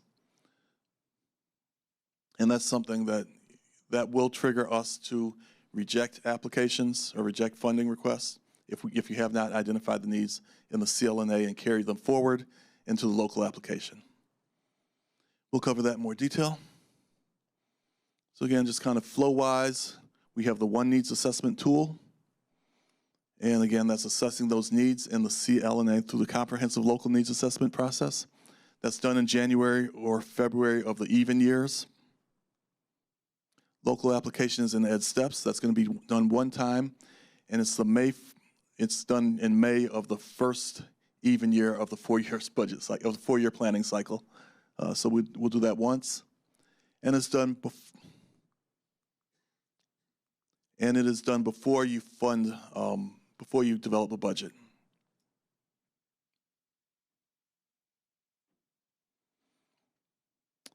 Again, the CLNA, and we'll talk a little more about this and start to move into looking at the planning tool. But the idea is it's done biennially, it's updated before you do the local application or before you do the budgeting. Stakeholders are required, and you define and prioritize needs. And then you take that one step further and do a root cause analysis, which is something the state of Ohio has added to the process as part of our statewide Department of Education initiatives. So it's not just identifying needs, but then it's talking about what is the root cause that creates these needs. Because again, the idea is we're trying to fund causes and not symptoms. So we're trying to address causes and not symptoms through the new root cause analysis. And just again, critically, only needs can be funded. Okay, I can't stress that enough. Only needs that you've identified can be funded. Real quickly, looking at the tool, the Perkins Needs Assessment tool. You'll find it in the in your OHID portal. It's a tile there under One Needs Assessment. And you'll click a couple times again. I'm not following all the way through, but you click a couple times, you'll get to a screen that looks something like this. And circle down in the bottom left, this is an example of Mansfield. So you will have, this platform is used for multiple applications. So it will be for your Title I programs, it will be for CTPD, for your Perkins, and so forth. And it's very important that you pick the right one. You start editing the Title I piece, people will probably get pissed at you, and we don't want that. And the other thing that's important is, I think Tawana, Shell might have mentioned this, is that it's very important that you have the right OEDS role for the right organization type. Because you might be able to see things with one role. You might have a role with your district, but that role in OEDS does not translate into your role with the CTPD.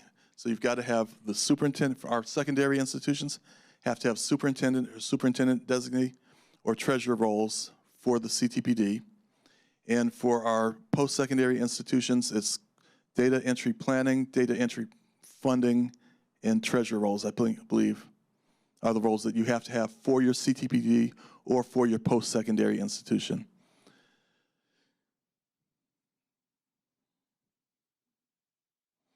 Going one click further into the tool in the One Needs Assessment. If you look up at kind of the top left, that what I just circled there, there are two tabs.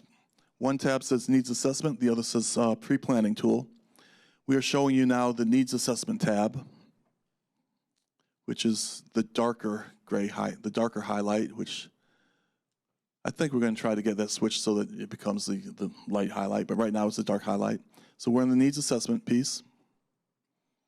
And if you look down here in these blue boxes, so there's 7 blue boxes here. Stakeholder documentation, again, these are the things that are required by law. Feds require stakeholder documentation, and they require us to look at evaluation of student performance, size, scope, and quality, labor market alignment, and so on, okay? So these are our section groups. And here in the dark blue is the size, scope, and quality section.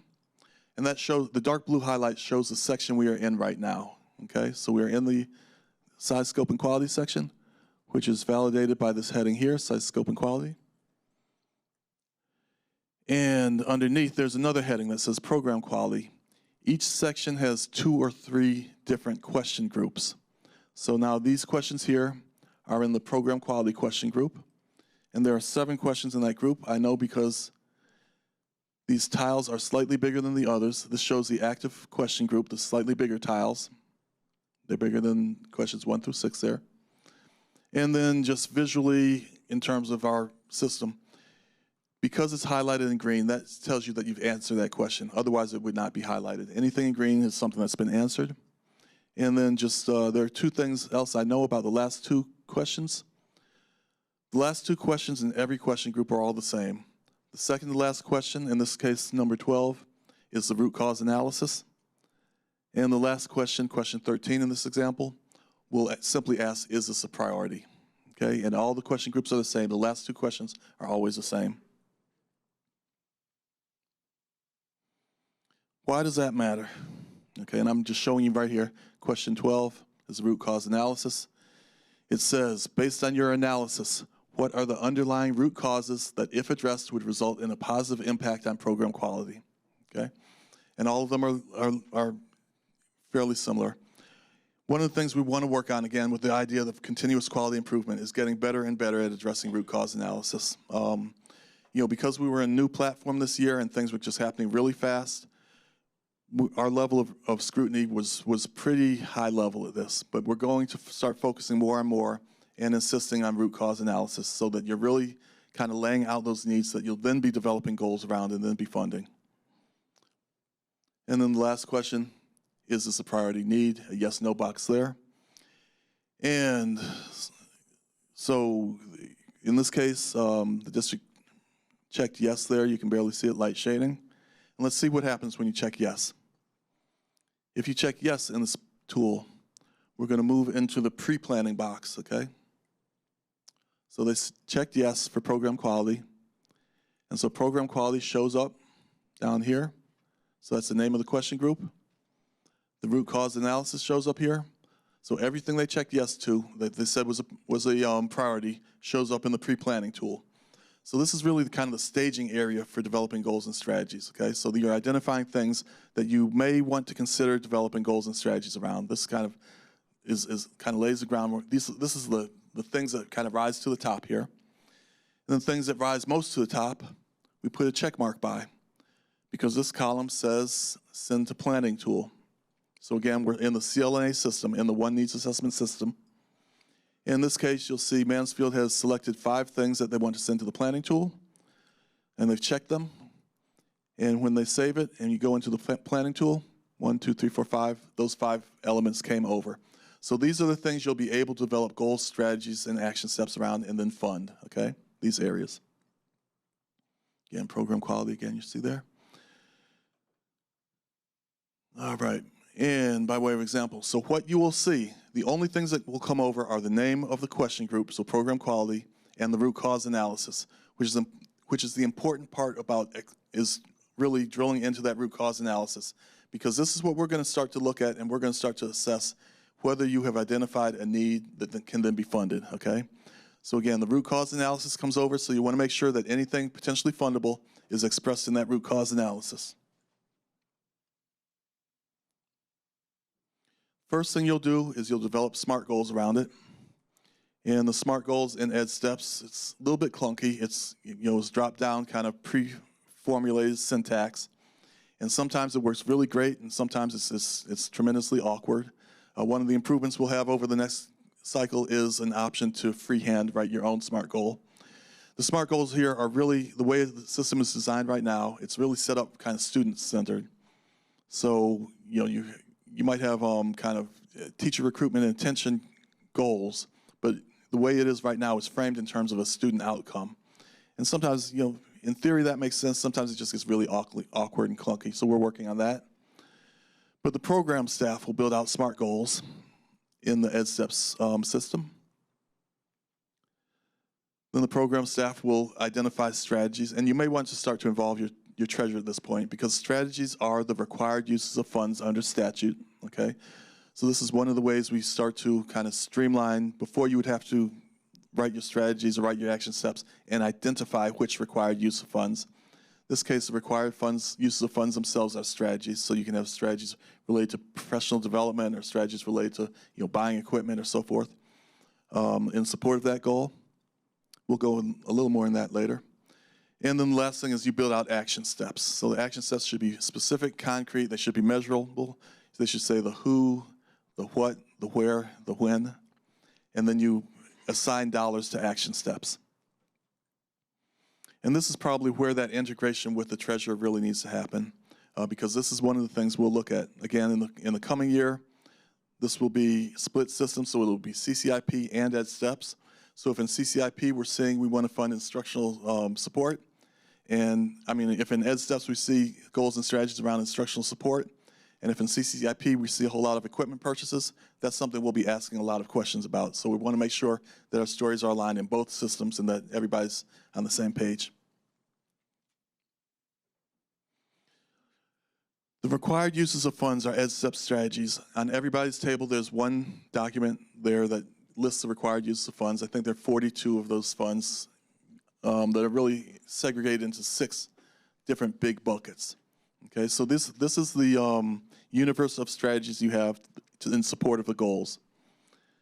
And just at the high level, there's kind of the first bucket. It says provide career exploration and development activities, which may include, and then there's 6 subcategories of types of career exploration and development. Category 2 is professional development, and there are 9 subcategories of that. Category 3, providing skills to pursue careers in high skill, high wage, and in-demand occupations. Category 4 is supporting integration of academic skills into CTE. Again, 2 subcategories of use there. 5 is improving student achievement, and there are 20 subcategories of use there. And 6 is evaluations. So you will, for each goal, be required to choose at least one strategy from this list, okay? You can do more than one strategy, but you have to do at least one. And this document is also on our CLNA web pages. And then, any questions so far about that? Yeah.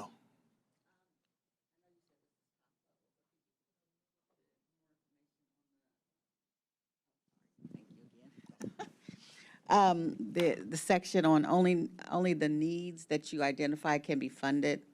Can you give us, I don't know, a couple examples of what you mean by that? I'm not 100% clear on funded. Because for me, I use my grant funds for a lot of either staff training and/or equipment that I'm purchasing for our programs. Okay, so this gets really to the, it's a good question. So this really gets into the root cause analysis, okay? Because that's the only thing that's going to come over into the plan and the funding application, okay? So in that root cause analysis, which is done in the CLNA, the things that you're funding, you said staff and so forth?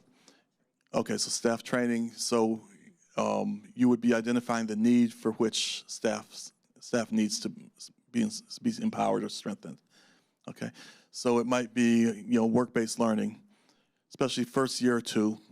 There's a lot of confusion about, who does what or what qualifies as work-based learning. So you might say in the needs assessment, our numbers are low. We didn't hit our target because our teachers didn't understand the tracking and reporting system we have, or maybe we didn't have a tracking and reporting system. So the need would be to develop a tracking and reporting system or to train our teachers in the use of that tracking and reporting system. So we'll be looking for that express need, which then drives when we look at your budget. Does that start to make a little sense? Okay, and I'll just reiterate again, please feel free to talk to your assigned program consultants who can help with that. We've got another question right here. Mike's coming around. I had a question on the action steps where you said put the assigned dollar amount. Do you want that down to the penny, or do you just want generalizations? Yeah, so the guidance we gave last year and will continue in the coming year will be within each action step, again, because we don't have the budget in Ed Steps yet. So in Ed Steps, within each action step, put down plus or minus 10% about what you think this thing will cost, okay? And the idea there is just, again, we want to kind of get a sense that you're looking at it, because next year in FY25, the budget will be in Ed Steps along with the budget narrative. So once you really start thinking about what each of these action steps costs. Other questions at this point? Okay, so winding down. Ed Steps approval process. Again, brand new system for you, and it was a brand new system for us too. I've said this before. A lot of times the programs would finish something on Tuesday, and we had a PD scheduled for Wednesday. And so we'd be out there, we had just seen the thing go live, and we're out there talking to you about it. So, next time around we'll have more time to kind of go through this in more detail. But big picture-wise, I want to show you, circle there, okay? That says plan is agency approved, and you see that icon is blue, the others are not blue. And this is a timeline, okay? This is a timeline of sequence of events. So anything highlighted in blue is where is the step you're at right now, okay? So in this case, this is plan agency approved, which means they are good to go, is full approval. Walking from the beginning, plan in progress. That's when you first send your goals, when you first send your priority needs from your pre-planning tab to Ed Steps. Your plan in progress icon will be highlighted. Or if you submit something and our staff reviews it and sends it back for approval for additional work, this will be highlighted there. Too fast. Okay. The second one here says plan submitted. That means your program staff has completed the goals, strategies, and action steps and put in their parentheses how much money about each action step is aligned to. If the second budget bullet icon is highlighted, that means it's been submitted, and that means it's in the treasurer's lap right now, okay? So treasurers out there, if you see the second step here, this means it's in your lap for action, okay? And you should have gotten an email notification once that change was made. Quick word about email notifications. Again, you have to have the treasurer's role in Ed Steps for the CTPD organization type or your post-secondary institution. You've got to have the right role for it to trigger that notification to you. The other thing is your email address has to be your district, not URL, what's the word I'm looking for? Yeah, it can't be a personal email. In OEDS, so your email in OEDS has to be your district's, not, what's the word I'm talking about? Your district email address, yeah, domain name, thank you, Radisha. So it's gotta be the district domain, so if you got your sugardaddy22@hotmail.com, that will not go forward, okay? And I'm gonna call out my good friend Tim Busher at TriStar on that one. Tim's who I like to tease. Okay. Once your treasurer approves it, it goes to the superintendent, okay? And the third button will be highlighted. That means it's in the superintendent's lap to approve or deny. If he or she approves it, it goes to the agency for us to review and approve, okay? So again, these icons are your notification of when it's on your lap. You should get an email anytime the status changes. Again, assuming your email is correct within OEDS. And so now, again, treasurer approval right now. So what do you do with it as a treasurer? First time you've seen this. If you look on the far left-hand side there is a legend. And there's a green button here and a red button. Green button is approval. The red button is send back for review. If you hit the green button, you've done your job, you've reviewed it, and it goes on to the next step. So that is my piece of today.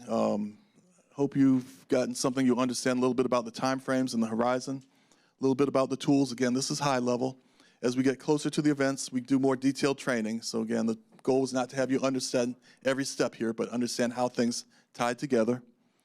Understand the required uses of funds, so 6 big categories with a bunch of subcategories that drive your strategies. And you can have more than one strategy addressing a goal. And understanding your approval process. Are there questions? Did I miss anybody? Okay, thank you very much. Thank you, John. And I do want to emphasize when John had the slide up there regarding the treasurer's role, really need to emphasize the importance of that piece, because I know a lot of this in terms of the EdSteps process and the CLNA process, treasurers are not very familiar with both of those components for the Perkins purposes. You may have seen it through your one plan at the district level, but I just noticed that a lot of times we were just hitting that submit button just to send it through to the next level for the superintendent to sign off. So please, this time, the next go around, when we all have time to breathe through this process, is to really think about what you're approving when you hit that submit button, treasurers, and work with your administrators, which is the reason why we're having this workshop, to work with your administrators to understand why you even have it, why you even received the application for approval. John explained it very clearly, the entire process from the very beginning of the comprehensive local needs assessment to the pre-planning tab to building out strategies and action steps and goals and what items have been identified as a need. In the past, we have funded certain items from one year to the next as business as usual, which under Perkins 4, that was okay. Under Perkins 5, as John has identified, it has to be a need that you're funding in your budget. Again, as he stated, I cannot emphasize enough. This past year, we kind of was a little lenient, as John stated. Moving forward, we need to align closely to what legislation has stated. Again, the reason why we're having this discussion today, for treasurers to hear it. I know that our administrators are very familiar with the process, but I don't think our fiscal component in terms of making that connection, we're not very clear in terms of what's required of our budget process. So again, items identified as a need, they're only items that can be funded. Now, if you've been funding salaries and fringe benefits one year after the next, we've worked with our administrators to help them work through that process. As John stated, work with your program consultant to help you with that process, because again, it probably is a need, it just needs to be identified, and you can continue to support if it's allowed. So I just wanted to re-emphasize the importance of that. So thank you, John. I appreciate that. Okay. Monitoring and risk assessment process. So Radisha and I have, we're going to split this presentation. But I wanted to talk about this very high level. I'm not going to bore you with the whole entire monitoring process, but I do want to review various pieces, again, for our treasurers to understand where's all this information coming from and why do you need it when your directors reach out to you and say, hey, I need this documentation. Okay, so we're going to review the Perkins monitoring process. Radisha is going to review documentation, and I'm going to talk briefly about the risk assessment process. Monitoring. So the monitoring process is a 4-step process. Hopefully you never get to step 4. That's the on-site. We don't want to come out and do that part. But if we have to, we will. But it's a 4-step process. The first step is when you go through the self-assessment. So that's the submission of the self-assessment.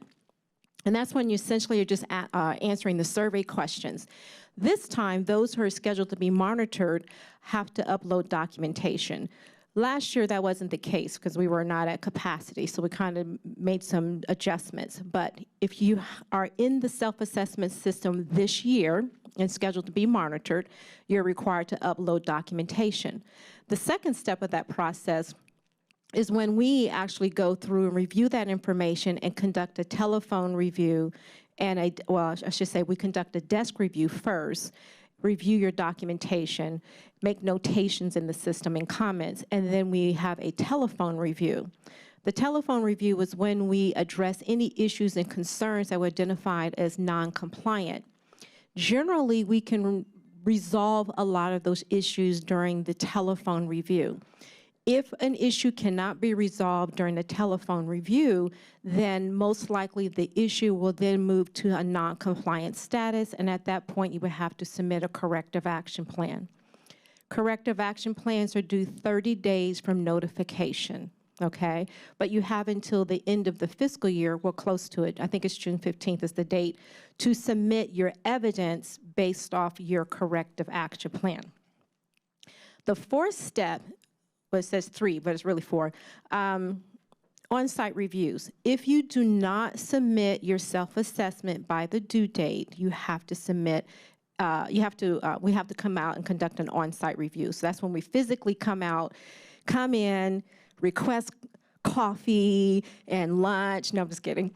But we come out and we have to review your documentation. It's very similar to the civil rights review. How many of you have gone through that process? Yeah, we like coming out, but you probably don't want us there for 2-3 days. So it's very similar to a civil rights review. It's very, very comprehensive and very detailed. So just submit that self-assessment on time. Very easy. Just hit that submit button. Selection process. How are you selected? Treasurers, this is how they're selected. Administrators know because they've gone through this process multiple times. But we have 89 CTPDs split into thirds. And those CTPDs, based on a 3-year cycle, have to submit their self-assessment.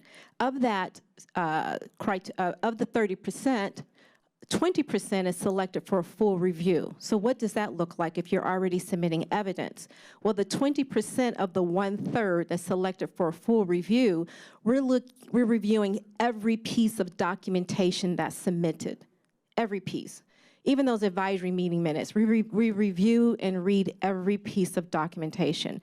However, the individuals that are not selected for a full review, you will have your self-assessment spot check. So there's certain questions that we are reviewing as a spot check. So you're still being reviewed, it's just not to the detail of the individual selected for a full review. Now, if you weren't selected for a full review and you've identified that you're non-compliant because you're honest, we will review that question, work with you in terms of the telephone and desk review process, and if it's identified as a non-compliant status, you will still have to submit a corrective action plan. Did I lose anyone? Perfect. Monitoring sections. So these are the sections that are identified in the monitoring. These are stakeholder engagement, program improvement, recruitment and retention, fiscal management. I highlight that area because this is where I'm going to focus a little bit of my attention here today. again, for our treasurers. Require uses of funds, and then the elementary, secondary emergency relief fund. These are the sections that are within the survey. However, I'm just going to focus on the fiscal management piece today. Okay, so for those who have never seen it, most of you have in the room, our treasurers probably have not. The fiscal management piece, this is what it primarily looks like in the system. It looks very similar to the Comprehensive Local Needs Assessment platform, same platform. This is basically where the administrators go in and answer these questions with regards to the fiscal components.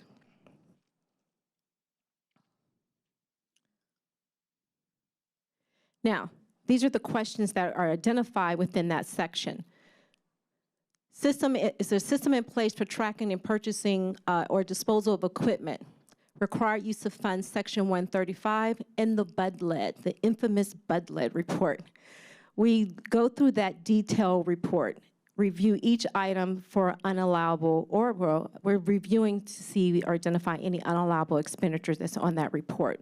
That's primarily where we get into the details of things, and that's when we start asking questions, looking for red flags.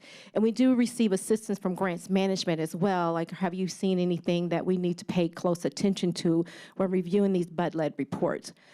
That is very, very critical here. This is where we generally identify most of the unallowable expenses, and this is where most of the corrective action plans pop up with regards to the BUD-LED report.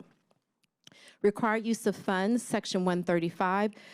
Districts are utilizing Section 135 to identify how they're aligning their needs to certain strategies. So they're pulling from the required use of funds. Radisha is going to go into greater detail on that later on here in the presentation. I brought up the equipment tracking because one of the state auditors, I think it was, I can't remember which district was, but they were held non-compliant for not having a tracking policy for their equipment. I cannot stress enough. So as a result of that, this is another question that we've added to the compliance system to identify if you have a policy in place for those pieces. So it's very, very important to have that. Turn it over to Radisha. Any questions? Yes.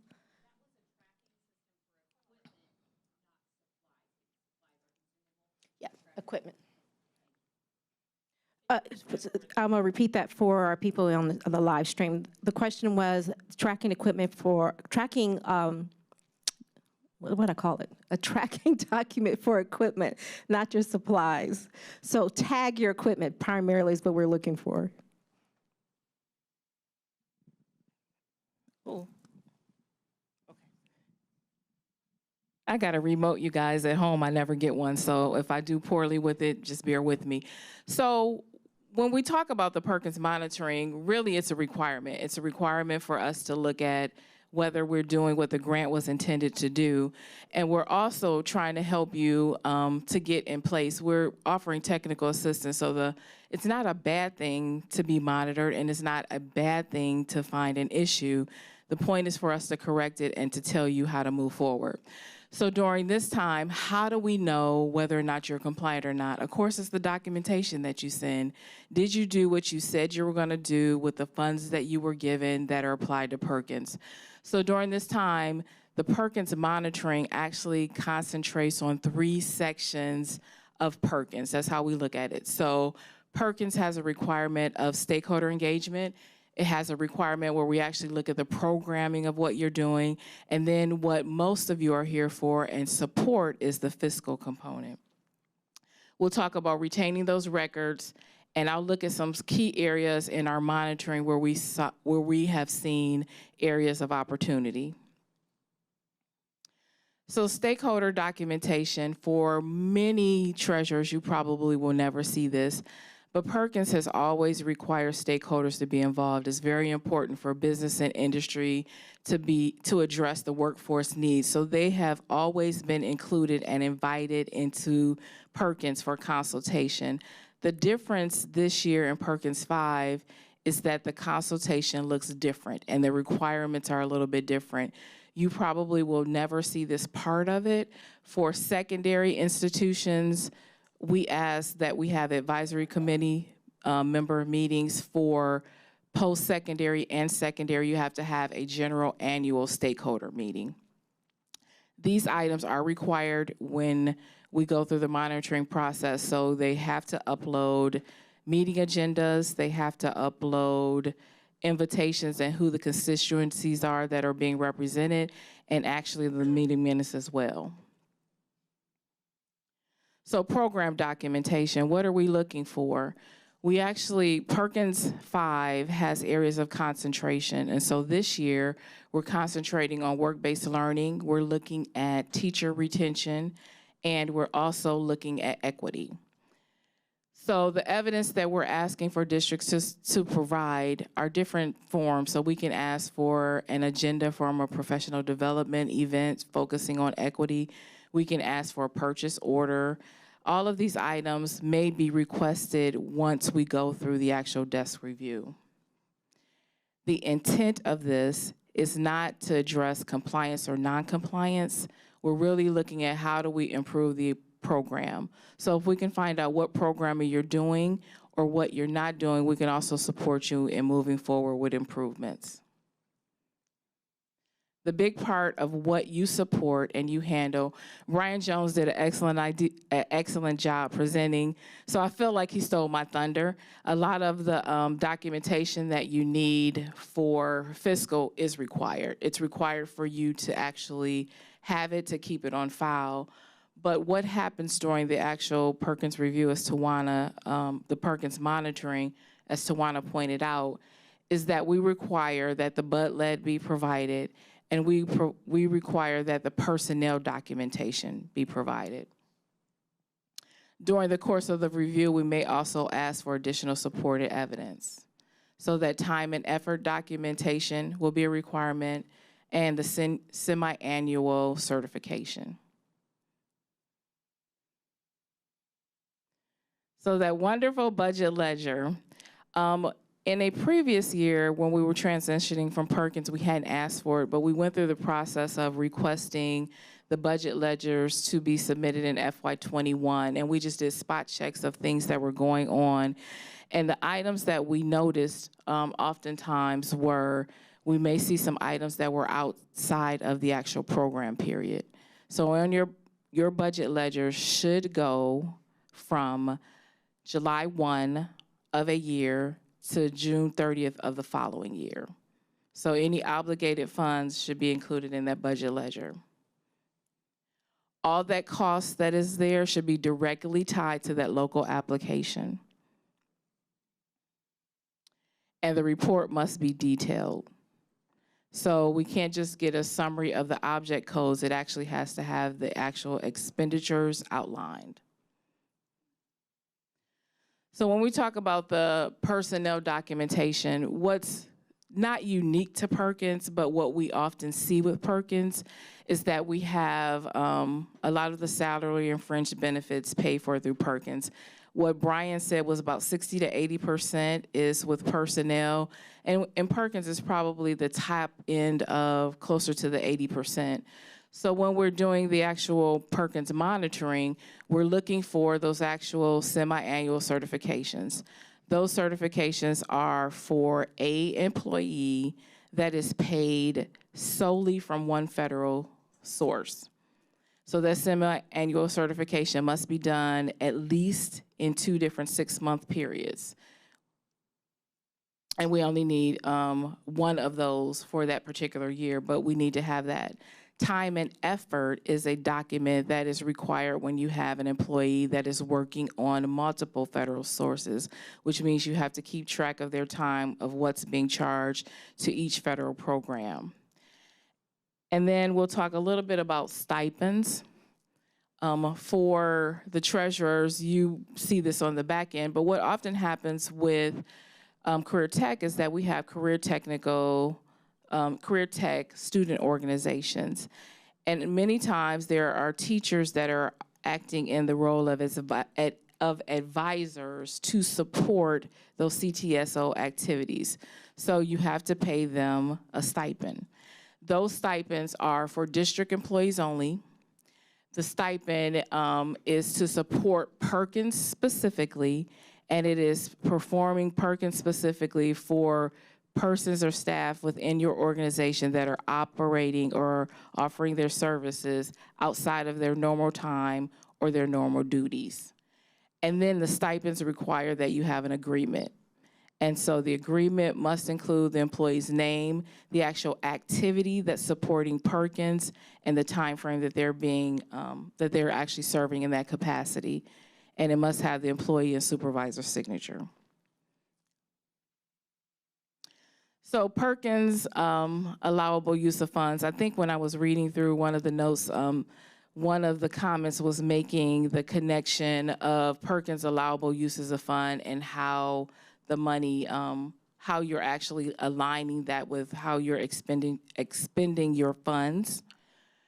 Perkins 5 allowable use of funds is a document. Tawana mentioned it as 135. It is a list of activities and actions that are specific to Perkins. So they're in some degree very general. So there are things like professional development for Perkins or for workforce development needs or for employability skills or items like that. It is also aligning academics to the workforce. It is career exploration. Those are actions and activities that Perkins the funds are to be used for. So when you look at 135, you're looking at the actual activities that are being funded. And oftentimes as treasurers, what you're looking at is the people that are being paid or the supplies that are being purchased or the equipment that's being purchased.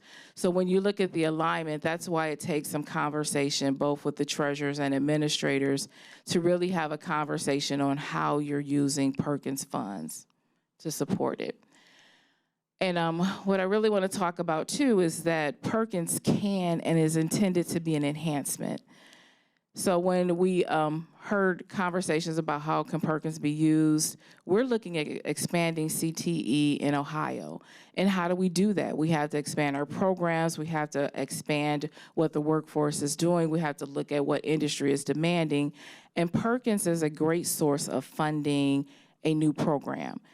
It can fund a teacher's salary that you're bringing on a new program for 3 years. So when we talk about documentation, you have to keep the year that teacher was hired, that job description, you have to have account for each year that those funds are being used. And then I want to talk about the actual supplies and equipment. We'll talk a little bit more in depth as we've gone through monitoring about really looking at how Perkins funds are being used and to differentiate with when you're buying a piece of equipment versus a supply. And equipment is defined in Perkins as an expenditure for an actual piece of equipment that exceeds a $5,000 value.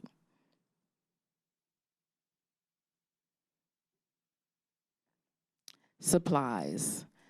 When we went through the Perkins monitoring, this is an area where we often find issues with how items are being funded. Like I said, the supply is anything that's under $5,000. Supplies have to be for instructional purposes and non-consumable. I think that word is just really funny. When I read it, it was like, should we just say consumable? When we look at supplies, we picked on pens a lot, I think, or pencils. I think Brian mentioned pencils or whatever. Pencils are considered consumable. Perkins cannot pay for that. A purchase of a supply for Perkins has to be something that has a shelf life above a year. So I'll show a slide here of items that we have seen previously as purchases that are considered consumable supplies.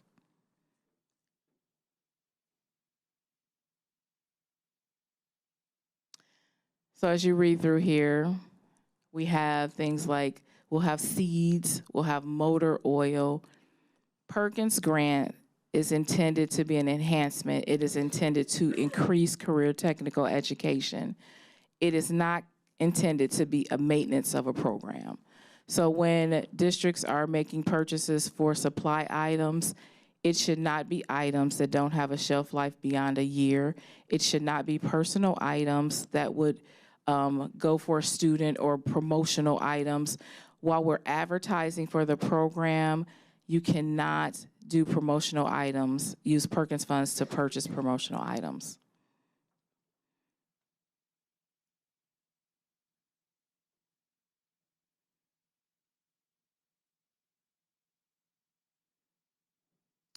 So the big thing that was a change with Perkins 5, John mentioned this, but it is a huge requirement, is that anything that is purchased with Perkins has to identify a need that was in the comprehensive local needs assessment. And there's multiple sections. You're addressing student performance, you're addressing gaps in recruitment. There's a lot of different areas that you're addressing. But what Perkins is funding is the strategies to address those particular items. So when we say it has to address a need, what we're looking for is for districts to actually go through the comprehensive local needs assessment and say, where do I want to focus my funds? I want to increase how Perkins is being used and how we're improving the program. Here's what we see happening. So while you're still funding salaries and fringe benefits, you have to begin to look at what that personnel is doing to advance career technical education to address those items. Like I said, it is intended to be an enhancement to CTE. And then this is a huge one, not supplant. So Perkins specifically, and I'm gonna go over here and read it because I wanna actually share with you some items that I saw with supplanting.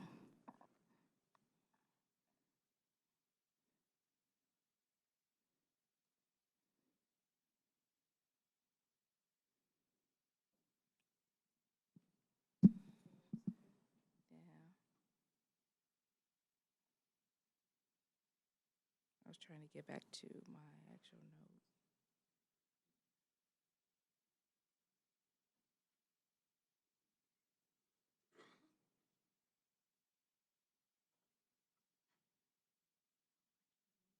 Okay, you can't move it? Okay, then I'll just go from about supplanting. So what you want to ask when you're looking at making a purchase is, how was it paid for in the past? Was it something that was paid previously with non-federal funds? If it was paid with non-federal funds and you're trying to purchase something with Perkins, it is supplanting. The other question is there a policy or requirement in my district for my district to pay for those items? If those items are to be paid for through local or general funds, Perkins cannot pay for it. An example of that would be textbooks, buying textbooks for students in CTE. That is something that the district pays for, and it is also considered a maintenance of the program. Perkins cannot pay for that. Perkins can, however, supplement materials for instructors for that course. That is an acceptable use of funds.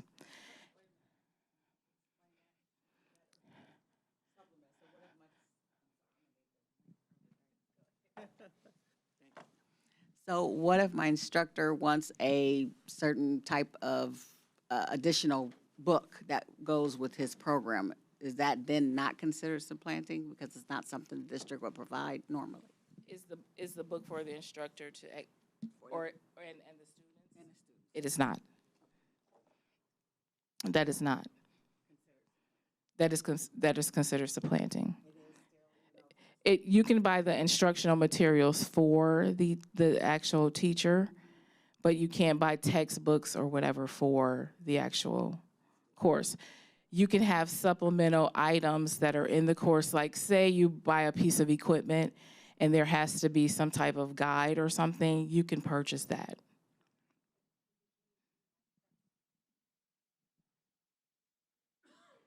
Just to add to that, when you start up a new program, the first set of textbooks are allowable.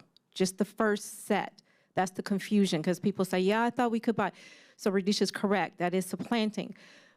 But you're starting a new program, you can purchase everything you need that first time. After that, and you decide to purchase textbooks for a classroom for instruction, that's supplanting.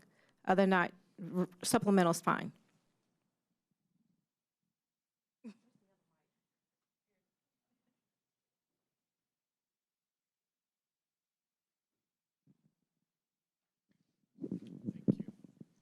So I have a question in regards to some planning with timeline. So let's say, for example, you had an auto tech program and you closed that program 10 years ago, 5 years ago, and you hadn't run it since, but you wanted to start it back up. Can you use Perkins money to help start that since it had been closed for a period of time? Yes, you can do that. Is there a timeline for that? You have to have a gap year, Just one year? just 1 year. And that's going to be true. I think what was mentioned earlier, we had a conversation about Shell's announcement about transitioning funds for Perkins. There has to be a gap year in which you transition those funds. So, and if you use local funds in 1 year, then you cannot switch to Perkins the following year. You can have, if you had a federal funding source, which we saw with some of the ARP funds, you can transition to Perkins.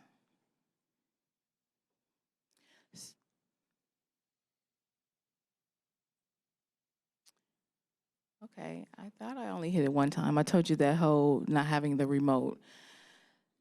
So the budget modifications, this year we had a real challenge, and as Tawana will follow up later when we talk about the risk assessment, is with deadlines. So we want to talk about the actual budget modification is that, again, it has to identify a needs in the CLNA. And what has to happen when a budget modification is done is that a narrative or a reasoning or rationale has to be posted, a comment in the history log. We cannot approve budget modifications without those items. So to make the change in those object codes and we see them come across, we're holding up the process if we don't have a narrative where we can go back and look at the actual needs assessment and how you're addressing that need. And the actual change this year, we want to say this, is that we're going to move our budget modification out to June 30th. Our particular office really stuck with what Brian Jones said, and was the federal requirement, is that the intent of the grant is to support students that are currently in that program. So the award year should be supporting students that are in career technical education at that time. However, this year we are going to move the budget modifications out until June 30th. And so the hope is that it'll allow for some of that budget management to occur and to be timely. But keep in mind, the intent of the grant is to support students in career tech for the current program year.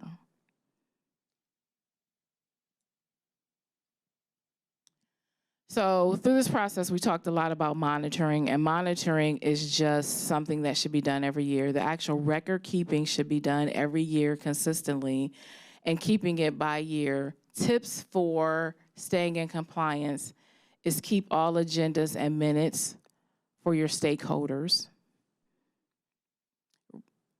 Keep all record of travel approval, and as Tawana mentioned, what we noticed and what we heard from auditors was equipment, having those policies in place and on file and keeping all the documentation. And then keep all job descriptions for all employees paid under Perkins. Perkins requires that we look at those time and effort documents, and it should list activities that support Perkins. Those activities are the activities that are listed in Perkins, the section 135.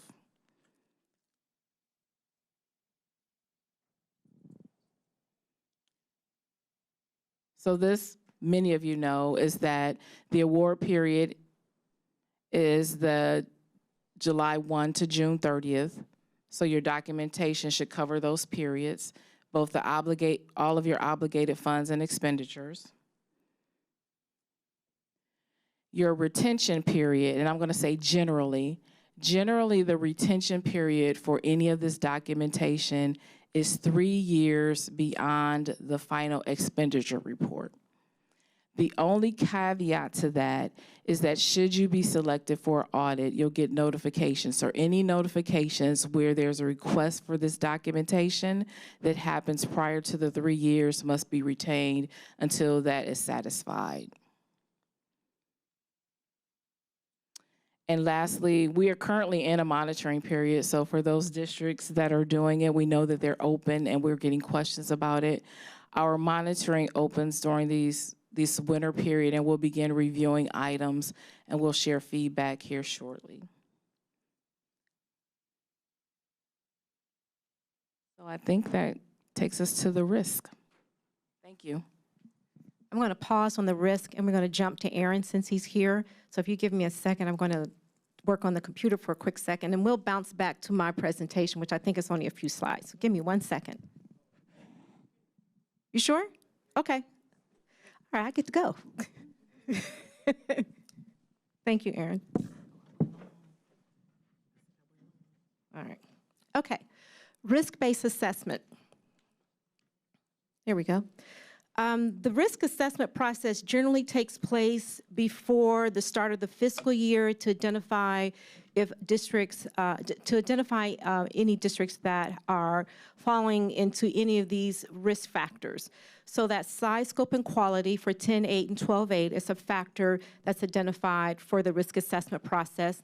Any single audit findings, I work with the grants management department with regards to any single audit finding. So that's when the auditors come out and do an audit. We monitor, they audit, totally different. Kind of feels like the same, but it's not. So we do receive a record from them when one of our career technical planning districts are audited. They send us that information and we review it. And actually, sometimes we assist the auditors as well with that process in terms of identifying items that are allowable or so on and so forth. So Brian talked about that earlier, how we work together on that. In addition, failure to meet stated deadlines. Those are the deadlines Radisha just mentioned, budget revision deadlines. We've moved it out to June 30th. We hope this time this will help districts in terms of spending down the money, also to avoid missing that deadline. So I'm hoping we will see less of that in terms of the budget revision deadlines that were missed. Had quite a few districts that did not meet it. Granted, a lot of things were happening last year. I think it's a residual effect of just being caught up, trying to catch up from the pandemic. I don't know, but it was quite a few this time. Also, final expenditure reports. We do not manage that process. However, we do receive the information for FERs. So again, that's budget revision deadline now June 30th, starting this year, and then the final expenditure report deadline September 30th, okay? So just be cognizant of that. And then in addition to that, 12.8 size scope. They are, there's different weights to each of these, and that would determine if you are high risk, medium risk, or low risk. Had quite a few came in at low risk. If you're high risk, there's technical assistance that's provided. We request that you go to certain workshops, things like that. We try not to make it a punitive process. It's more or less an opportunity to provide you ongoing technical assistance and support. Oh, okay, those are the timelines that I just covered. Oh, yes, and submission of the local application. So that's to be determined, so whenever that date is, so keep that in mind. Okay. How do I get to that? Nope, that's later. All right. Any questions about the risk assessment process? Nope. All right, give me 1 second. Yep, got a hand? I think John has a question online. Going back to Radisha's information, if your district uses the 5% administrative fee to help pay for an employee's salary, we need to make sure we document time and effort for that 5% as well? Yes, any funds, any salary paid out of Perkins needs to be documented. So say, for instance, that person is 100% paid out of one federal funding source, that's a semi-annual certification. So 50%, two different federal funding source, time and effort, because both federal funding sources need to identify what percentage of the time is being spent in those two federally funded sources. And can the time and effort report say that the effort is going toward Perkins, or does it need to change every year to meet one of your yearly needs? So if you are, that's a good question. So that individual probably has a very broad job description that can support most likely all your needs. So I would say you probably don't need to change it. It's just what needs to happen is if you're supporting someone on time and effort or semi-annual certification, that job description needs to align to what's been identified as a need, because you're saying, okay, goal strategy 1, we need to hire a work-based learning coordinator based off our need that's been identified. That person's job description aligns to that. You see what I'm saying? Yes.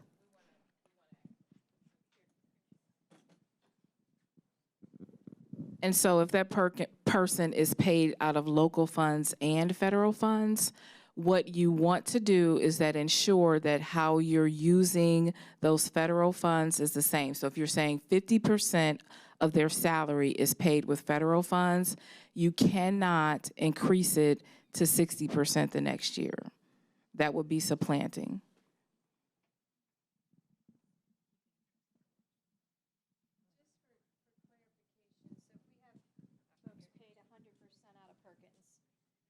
Okay, let's add you on there. So when we have a staff paid 100% out of Perkins, and we hired them, and we have a job description, and they've been working, and then we do our local needs assessment, and we do our root cause analysis, come up with our needs, I guess where it's caused me to change some of their work is we go back and look at where they're spending their time and their effort in their work, and now we've changed it internally to align with the needs because they're being paid out of Perkins, but their original job description when they were hired might have highlighted and focused on some other global aspect of work, but now that we say this is our need, then I've actually changed their work to align with the need, but it doesn't say that in the job description. Is that wrong? Probably shouldn't say that in, oh, can I whisper it? No. I mean, if I'm, Oh, were you passing it to me? but Can we put that in the parking lot and let Aaron, and then we'll pick it? oh, sure, sure. Okay, so we'll let him go. Oh, okay, I'm sorry. We understand that, I'm seeing I can multitask like I used to do when I had little ones at the house. We understand that that can be very difficult when you're working with your CLNA and trying to align those job descriptions. I guarantee, based off my experience, that the job description is probably broad enough to include that. Do not change your personnel that you've hired job description. No, don't do that. But I'm pretty sure that what you've aligned it to with regards to work-based learning, or I'm just using that as an example, that job description is broad enough that it will be, that identifies or aligns to the comprehensive local needs assessment, the items that have been identified as a need. So don't get too hung up on that. And just when in doubt, just contact us. We will assist you through the process. Now I'm going to turn it over to Aaron, and he is going to present today on budget and school funding. And please put your questions on the parking lot as well.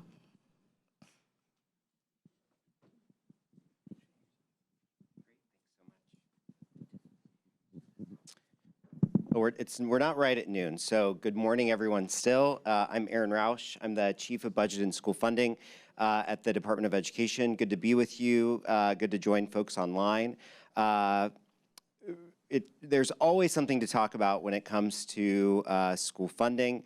The last year and change has been no exception to that. The legislature made significant changes to how schools and districts in the state of Ohio are funded. So I will spend a little time talking through that with a particular emphasis on career tech funding. I'm going to stand over here so I can see the slides as well.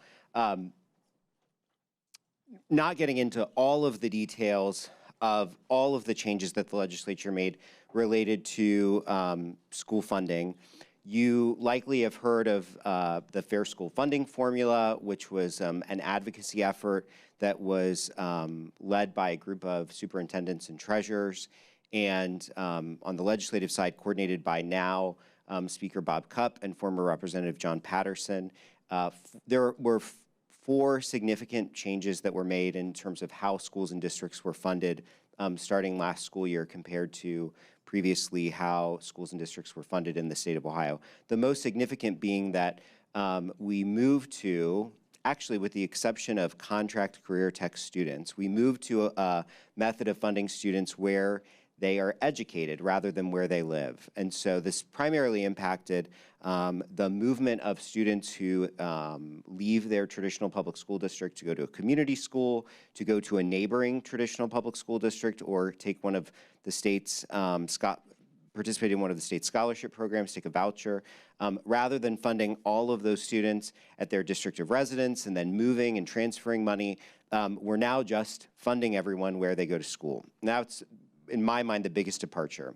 We also then moved to a new way to calculate what does a student in the state of Ohio need to be educated. We've long had, and you can see, supplemental funds for career technical education, for economically disadvantaged students, for students who ride the bus to school or who are students with disabilities.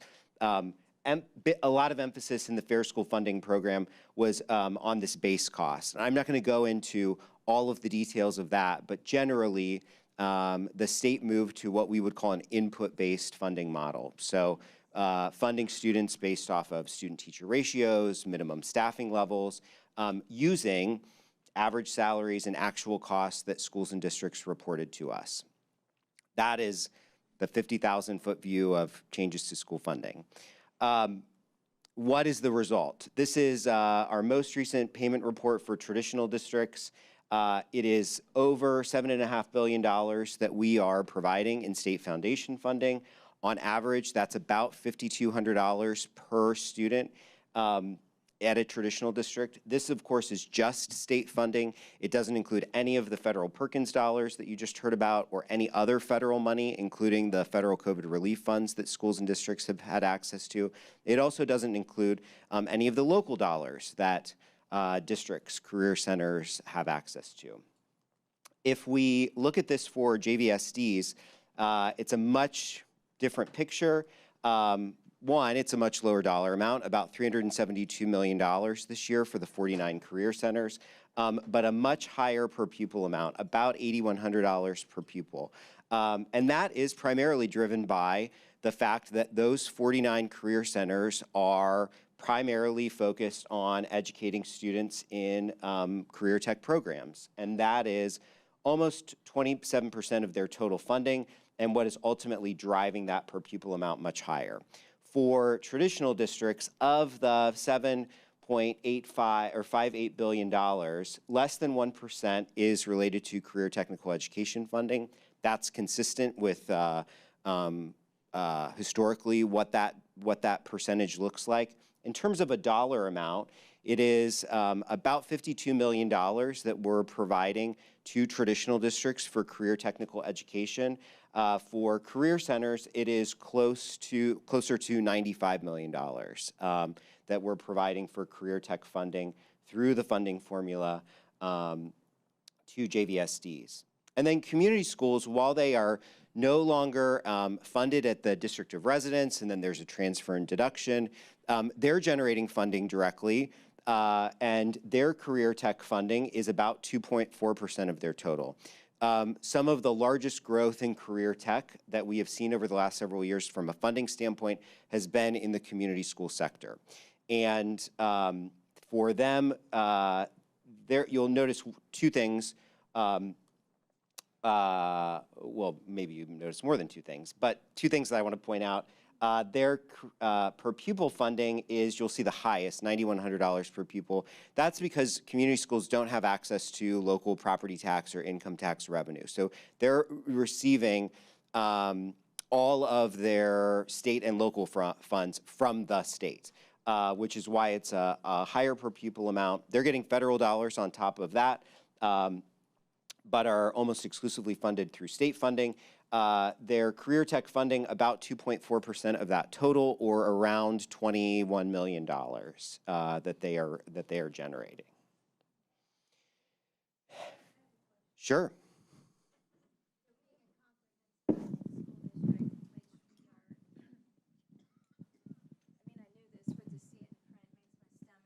Kind of churn a little bit, but because we have career technical education, we have the same processes, the same procedures, the same accountability measures, the same students, but we receive almost half the amount of money per pupil as a JVS.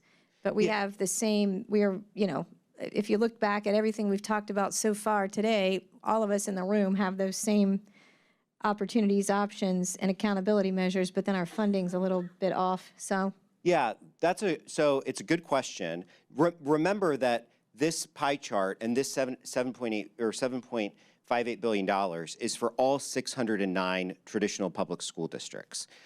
There are not all 609 school districts that are providing the level of career technical education that you as a comprehensive or compact district are. If we were to filter out and look only at the CTPD leads, it would be a much different. It would be much more equitable looking at the lens through career tech rather than just in general. Yeah, absolutely. Okay. Absolutely. Because when you look at this, it's like, oh, no wonder we only have 2 people doing the work that other people have 10. Just looking at it, it's really eye-opening to look at it on the charts, though, because you actually can see it. So, thank you. Yep, absolutely.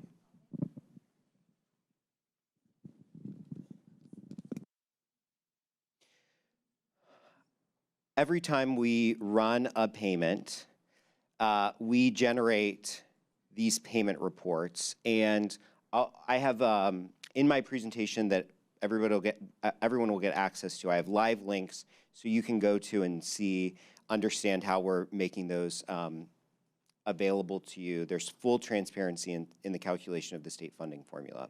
But this is traditional districts. It includes, this is basically the first chart that you saw, how it ultimately is displayed and paid out to districts. From a career tech funding standpoint, one of the changes that the legislature made in implementation of the Fair School Funding Formula is a move from per pupil amounts that said for the various categories of career technical education funding, here's the dollar amount that you are going to generate. They moved to weights. What's the benefit of moving from a identified dollar amount to a weight, which is displayed here? The benefit is that if the legislature updates the base cost amount, which this year for a regular education student is about $7,350, for a career tech student is about $8,800, the value of your categorical funding for career tech will also increase as the base costs increase. So that translates into automatic increases in career tech funding if the base cost amount increases. You might remember that the old base cost amount or per pupil amount was $6,020. They're significantly higher under this new formula. And I have a slide that shows the impact before, after of what the derived dollar amounts are. So how do we, in this presentation, of a payment report, how do we calculate your career technical education funding? On your payment reports, and David Ely is going to talk, I think, this afternoon, so he can make the further connection of how do we use EMIS data to roll up to these payment reports. But on every time we run the payment report, you can see, here are the FTE that you are generating for each of the 5 categories. We just moved in our December payments to current year data. So your December payments for JVSDs, your December #1 payments for traditional districts now reflect current year career tech enrollment data. Those numbers are then applied to the weights and ultimately applied to what is every district has a state share percentage, which ranges to 5% for the wealthiest districts in the state, up to 90% plus for the districts in the state with the lowest capacity. That's how we generate then a total dollar amount for all of those categorical funding elements for career tech. That's not the last step, though, because if that was the last step, easy, we've got it. But school funding is not that easy. So the legislature in implementing this new formula also included a phase-in concept to the new formula. So here's the same, this is a snapshot of the payment report. Here's the same $207,000 in career tech funding that you saw here that was calculated from our detailed payment report. So we see the $207,000. But as you're looking at your payment reports and you're talking to your treasurer, they're telling you, well, we're only actually getting $80,000 from the state of Ohio. Why is that? That is because there's a phase-in, and that phase-in is generally taking the difference between what is your new calculated career tech funding, what was it in fiscal year 20, and last year you got 16% of the difference, and this year you're getting 33% of the difference. The way the legislature has contemplated it, there would be a 6-year phase-in of this new funding formula, so it would be several years until you ultimately got to this full dollar amount. So if you are a district that since fiscal year 20 has added new programming, added students to your programs, there likely could be a large gap between what your base state funding is, what the new funding formula calculates, and what you ultimately are generating in state funding. So one of the big questions that we have received as we've rolled out the payment reports, people are pulling up the payment reports and saying, Aaron, it shows that I'm generating $207,000, but I'm not actually getting that. The difference between that detailed report and the summary report and what we are ultimately paying out is this phase-in. So as the phase-in continues, most schools and districts will generate additional career tech funding. Any questions on that? Yes.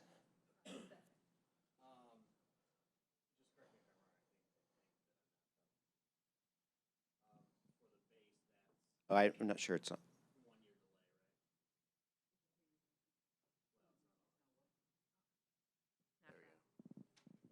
For the base funding, Aaron, that's as long as you're growing, your ADM is growing, that's delayed by a year, right?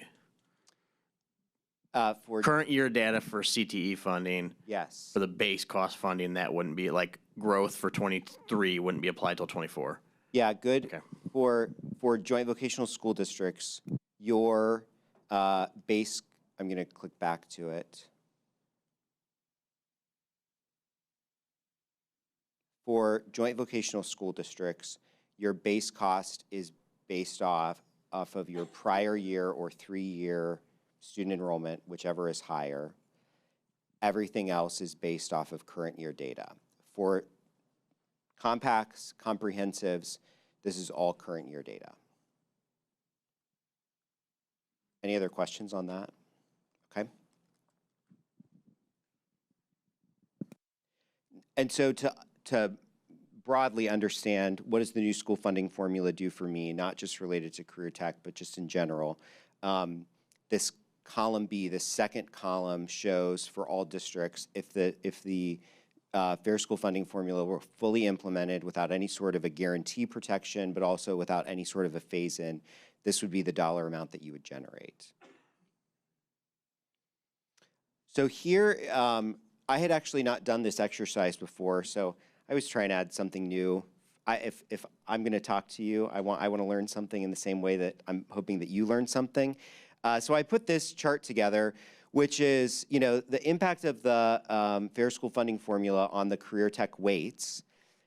Previously they were dollar amounts. These were the dollar amounts that were identified in law for the 5 categories. We moved to weights, and the derived dollar amount that comes from those new weights are displayed in the far right-hand column. And you'll see that the value of those weights is generating additional career tech funding for the same student. To be transparent, that was not the intent of the creators of the fair school funding formula. Their goal was to make no changes to career tech funding, that the values in the per pupil amounts would ultimately be converted to weights, but to keep their same per pupil amount in implementation.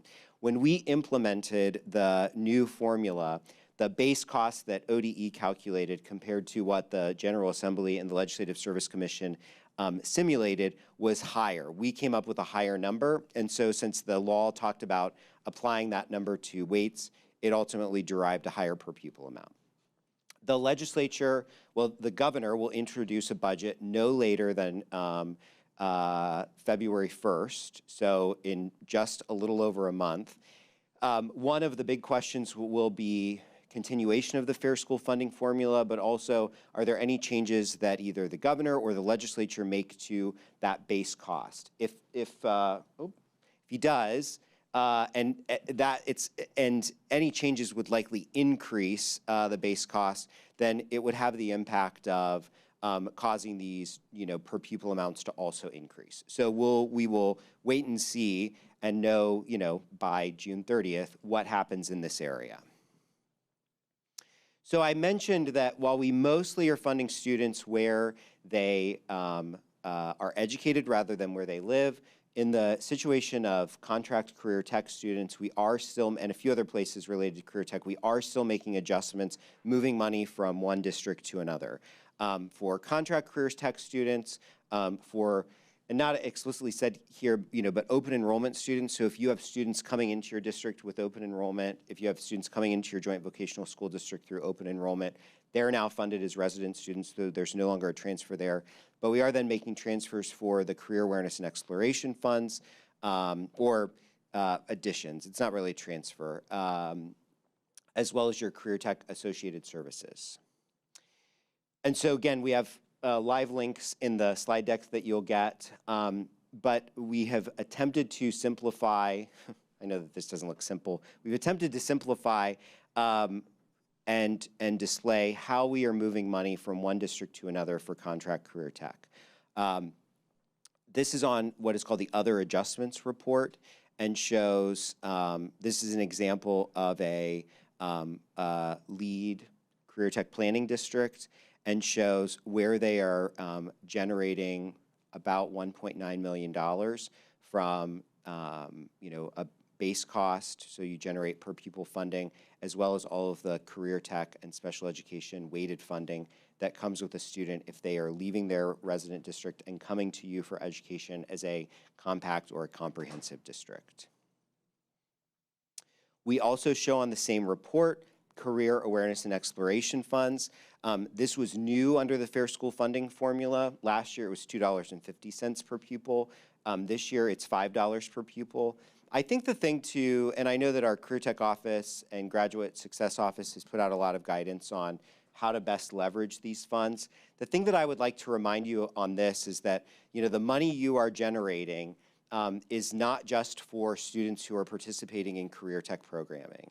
You're generating this based off of every school and district that is in your career tech planning district, and should be used to support all of the schools, all of the students, all of the districts in your CTPD. And if you are a compact or a comprehensive that has community schools or STEM schools, those students are also generating funding on a per pupil basis, and you should endeavor to also make sure that those schools, right, even though they are not traditional public schools, are also included in your efforts related to career awareness and exploration. On that same report, other adjustments, we also are moving your associated services dollars.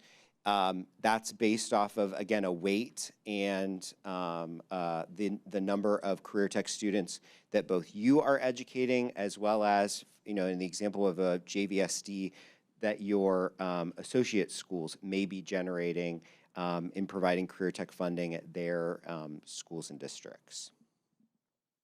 We then also this year replaced the old weighted funds certification letters that up until fiscal year 21 was, a letter that you received. Last year, as we transitioned to a new payment system, we published a spreadsheet.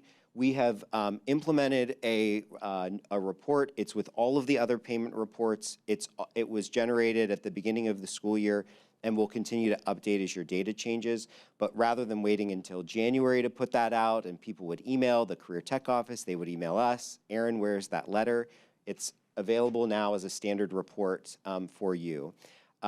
It shows for every school district, regardless of the delivery mechanism of career tech, or if they are a CTPD or not, it shows how much career tech funding they're generating, their associated services, any contract CTE funding that they are bringing in through their other adjustments, which in the example of this, this is a JVSD, so it's 0, and is also showing any transferred career tech associated services dollars and any career awareness and exploration funds that a school is generating.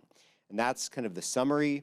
I'm just including snippets, but then this is the kind of the thing that everyone usually asks our office about is how do we calculate the split between the amount that you can spend on personnel versus the amount that has to be spent on non-personnel.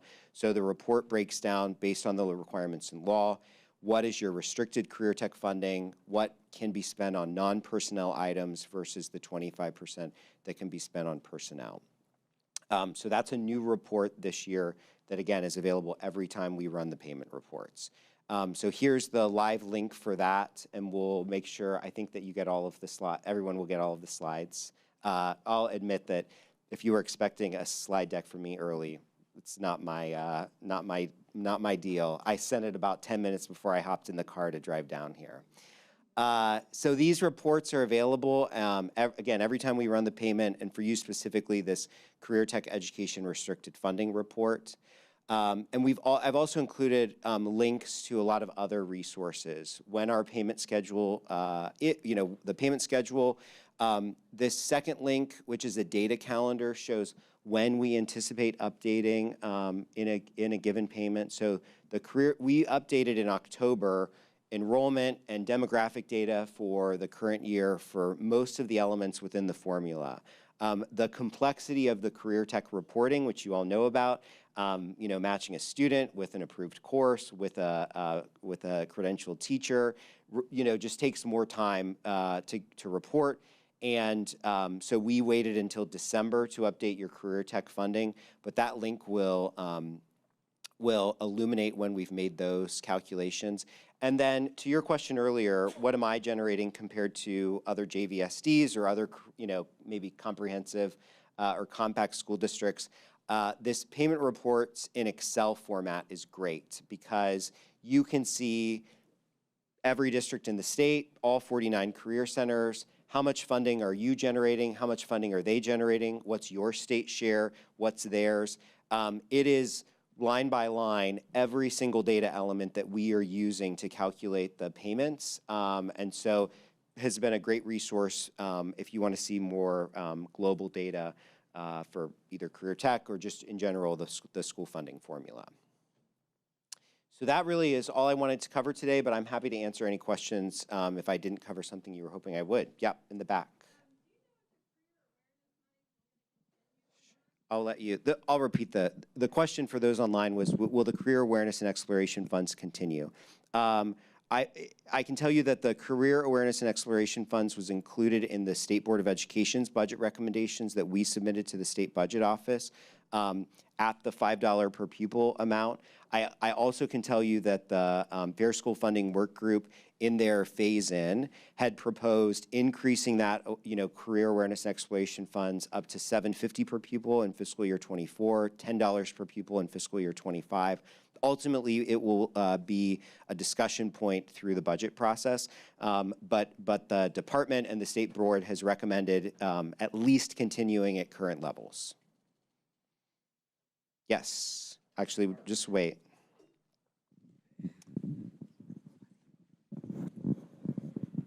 Did the department and the state board recommend updating the base cost salary from fiscal year 19? The state board or the department did not. We generally do not weigh in on school funding policy. And the state board hasn't done that for probably a decade or more. We serve and provide technical assistance to the governor's office and the state budget office and the legislature, but it will ultimately be up to the governor to determine what an as-introduced version looks like. Anything else? Okay, well, I think that you are caught up and have lunch next. So thanks again for the invite. My contact information is included, so if you have any questions, don't hesitate to reach out. Thank you. Thank you, Aaron. Appreciate it. Hello, hello. Did everyone enjoy their lunch? Yes? Ponderosa? Anyone? Did they go? Any takers? Yes. How was it? Okay, that's what I said 15 years ago, I'll tell you. Okay, well, thank you for everyone for coming back on time for my lunch. I hope you had a nice little break. I have here for you today, this afternoon, David. And David Ely is going to present on EMIS CTE Treasurer's Updates. So thank you. And if you have any questions, please make sure you put them back on the parking lot. And if you have any questions, just let us know and I'll bring the mic around. Okay, thank you.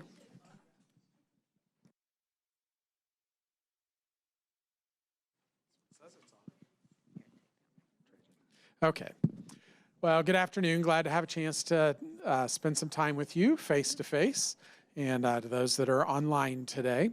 There are three basic topics that I'm going to talk about. I'm going to talk about the changes to the funding system in the last 2 years, just very quickly, and some impacts that come into play, some things that come into play EMIS-wise that may be a little bit different for you because of those funding changes.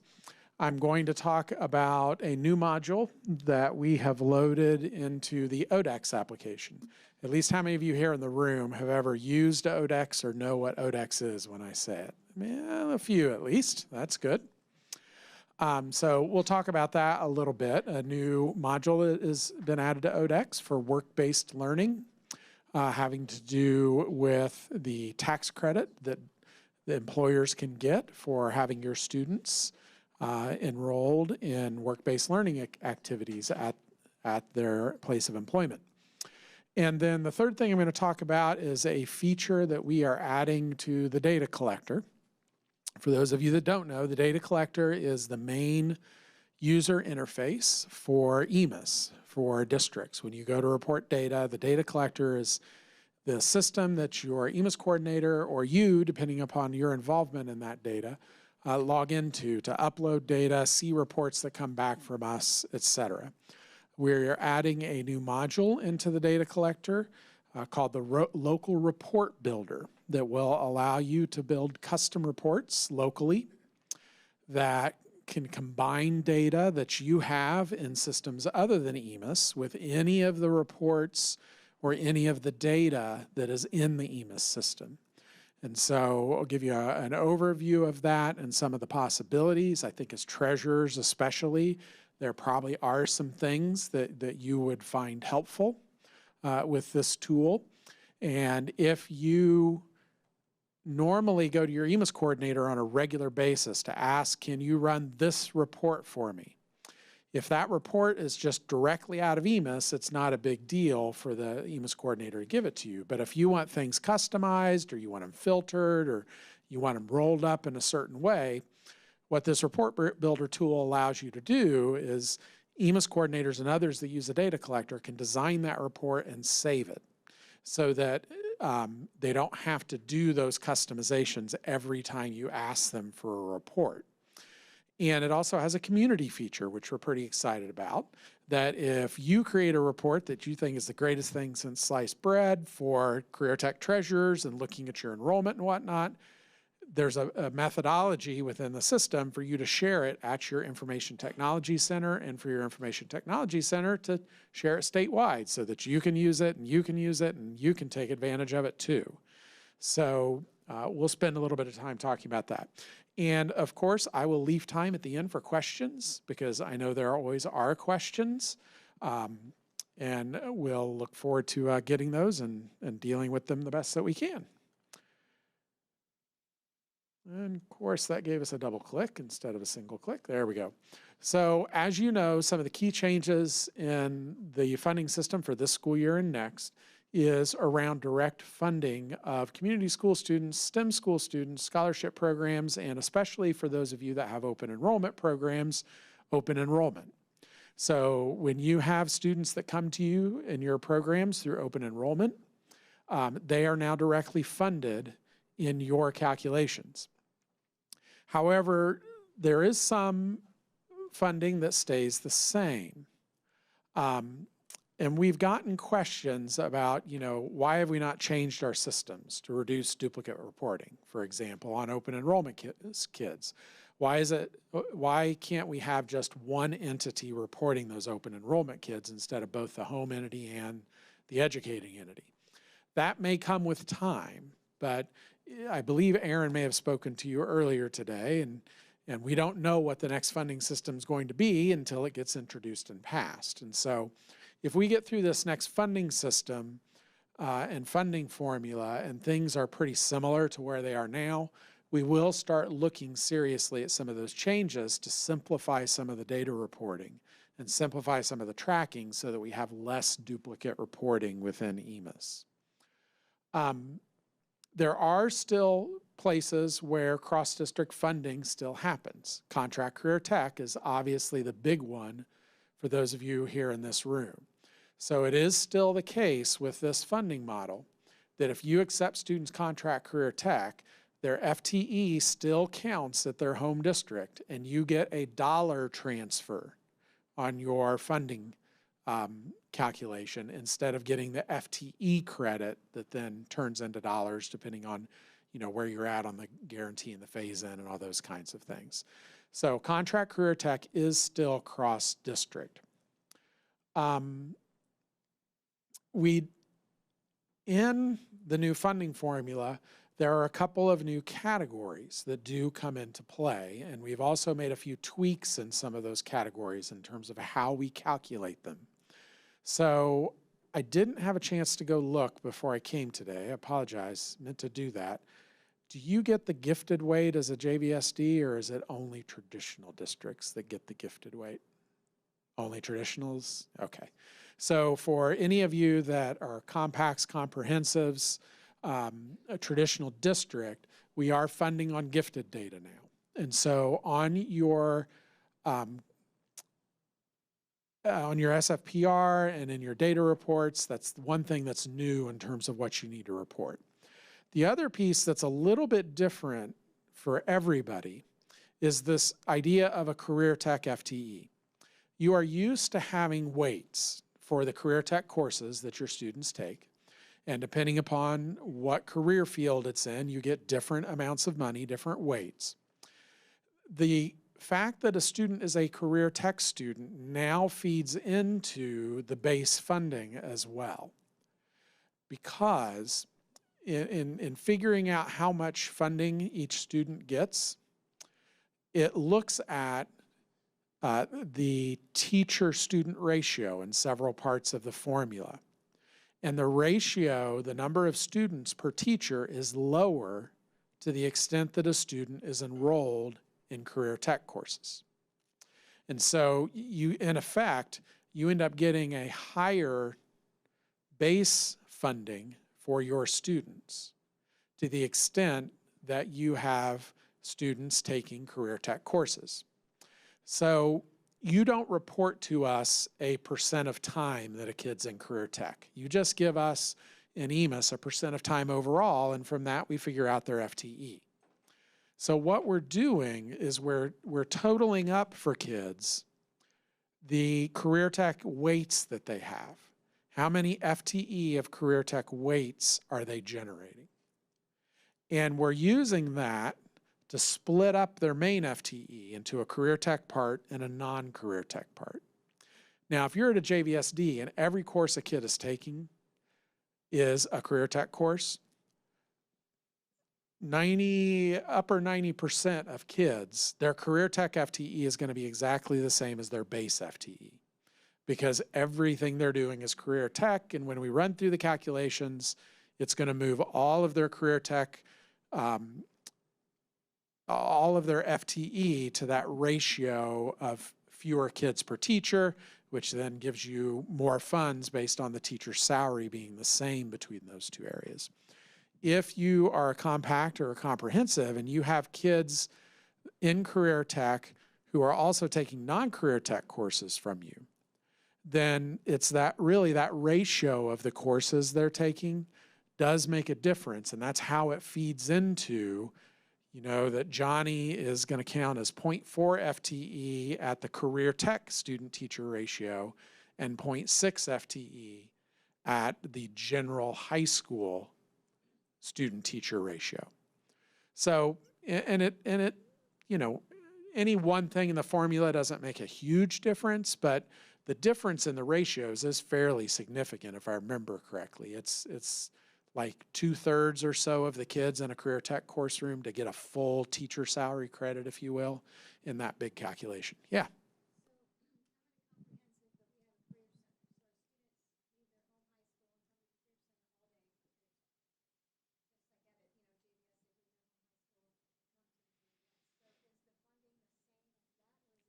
Because they're in a comprehensive and even though they're at a career center all day, it's our own career center. Yeah, it doesn't really make a difference what the organizational structure of your buildings are. And it doesn't make a difference the organization of the kid's day. It really comes down to, we calculate an overall FTE for everything the kid's doing, regardless of what building it's at. And that's based on the percentage of time that you report in EMIS. And it's the overall percent of time that you report in EMIS, and then also the first day they're enrolled and the last day they're enrolled, which for most kids is the full school year. And so most kids end up calculating to a full FTE.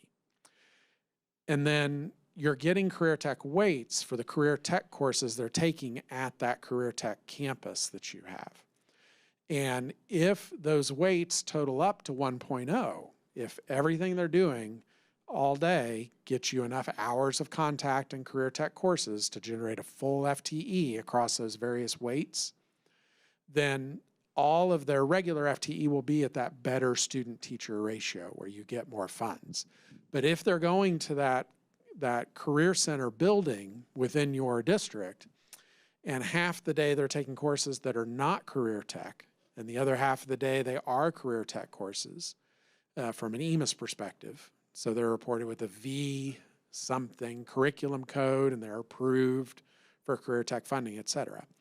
If they're half and half, then half of that student's contribution to the funding formula is going to be at the career tech teacher ratio, and half their contribution to the funding overall for your district is going to be at the other teacher ratio, the general high school teacher ratio. So it all comes down to what classes they're taking, regardless of where it is they're taking them. So regardless if it's a JVS or a comprehensive, if they go to a career center that's a JVS and half the day is in their career tech lab and the other half is in English, math, and science. It comes down to, I believe, you know, these are the things that we designed a year and a half ago and you wish you had looked up before you came today. But are we giving the career tech credit to academics in that case is what it comes down to. Because if you're reporting that English, math, science that they're taking as a related academic, because you're integrating that curriculum with what they're doing in their particular career tech program, I think you may get the career tech weight for that too, but it's in the report explanation that's on the website that would go into that. Okay. And you can look at individual kids because on the reports that we generate for each kid where we detail out the funding, there now is a career tech FTE on that report. And so you can look kid by kid and say, this particular kid, I'm getting a full FTE and 0.75 of that is career tech FTE. Next kid, it's 1 and 0.4, et cetera. Whatever it is, it's on that report and you can see how it works out for each individual kid. I'll highlight it on a later slide because I've got the names of the reports on there in just a moment. David, I think we have a question online. Yeah. Yeah, question in the chat. Is 1 FTE based on 1,080 hours?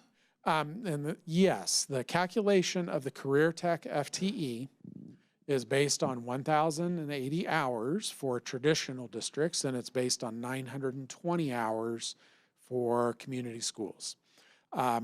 I don't know the history of why it's different. It's always been different for those two different kinds of org types. I think it has something to do with the minimum calendars historically. And I know folks sometimes worry, hey, if I do a calamity day, am I losing out on funding? No, you don't on the career tech side. And that's why it's 1080 for everybody, because the number of hours used for career tech FTE calculation are the planned hours, not the actual hours, whereas the main FTE is based on actual hours. And it's just a reality of the data that I don't think you want your EMIS coordinators going in and changing your master schedule, which is where those scheduled hours of instruction come from, every time you have a calamity day, to decrease the length of time that that class is happening by 45 minutes or 2 hours, however long they missed on that day. And so there is a little bit different, but it is that the Career Tech FTE is based on 1,080 planned hours, the scheduled hours of instruction that are reported.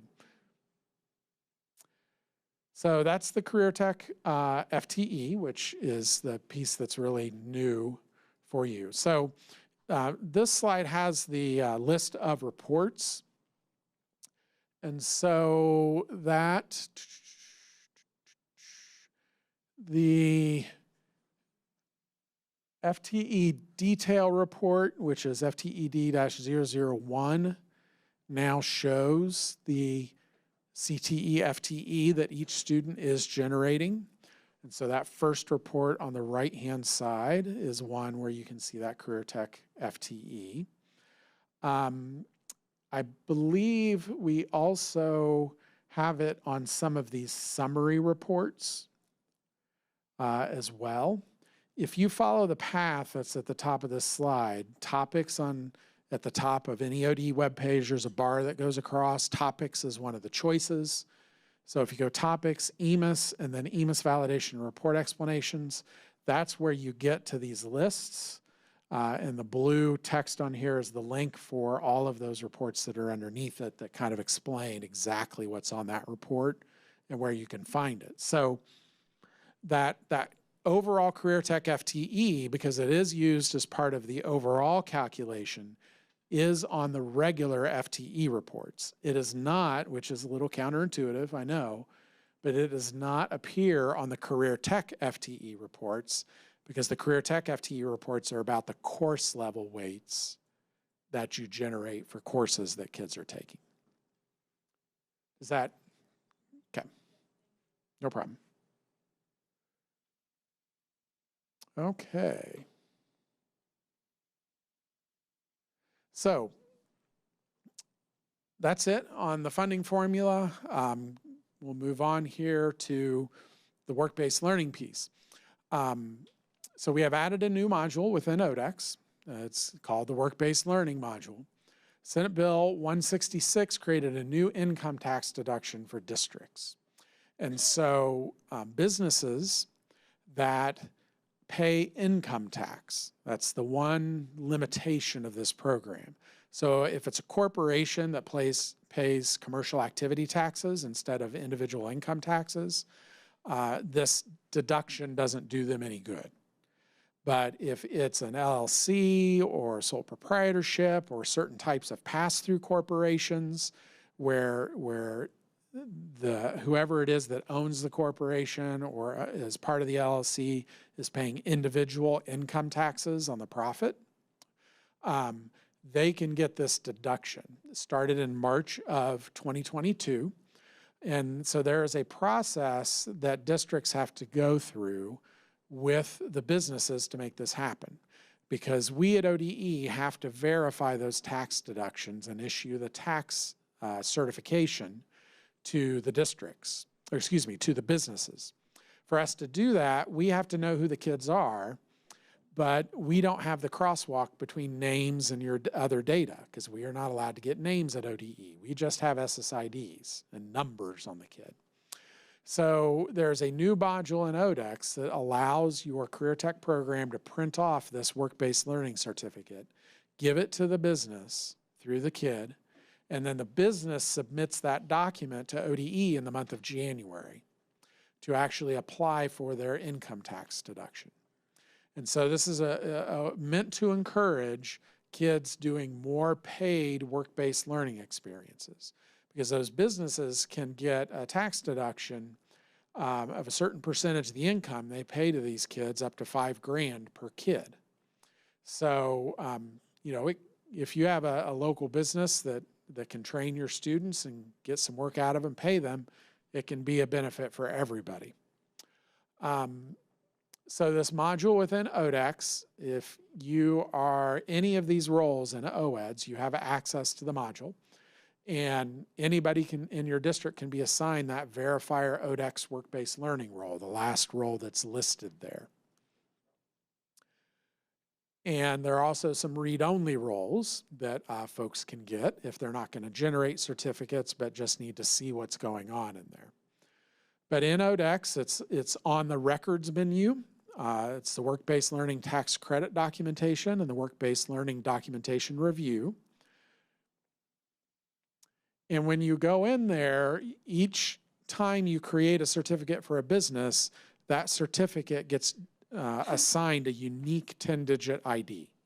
And that 10-digit ID is what the business ends up entering at ODE when they actually apply for the tax certificate. So there's no SSID on the certificate because we can't use SSIDs outside the EMIS system. So we can't give the SSID to the business. We show you in the system all the qualifying courses for this. And so a kid is eligible for this if they're in a career tech courses that's a career tech course that is approved for funding and attached to a CTE 26 that you have filed. And so pretty much all of your kids in career tech programs are eligible for this because it does include family and consumer sciences and some of those other things that aren't workforce development. They are eligible as well.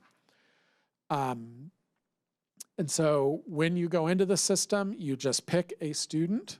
You can look them up by last name, first name, or SSID to find the student where you need to generate a certificate. Once you select that student, you will see all of their current year courses listed. And those current year courses have the dates because the kids' eligibility to do this are while they're in one of your courses. So their eligibility starts on the first day of the course and ends on the last day of the course if they're not continuing in a career tech program. If they are continuing in a career tech program, then there is a way for you to select on here, and it's kind of small to see on here, but the student is expected to graduate at the end of the current school year is one of the options. Well, if they're expected to graduate, once they graduate, they're no longer eligible. But another one of those check boxes is the student's expected to continue in the career tech program the next year.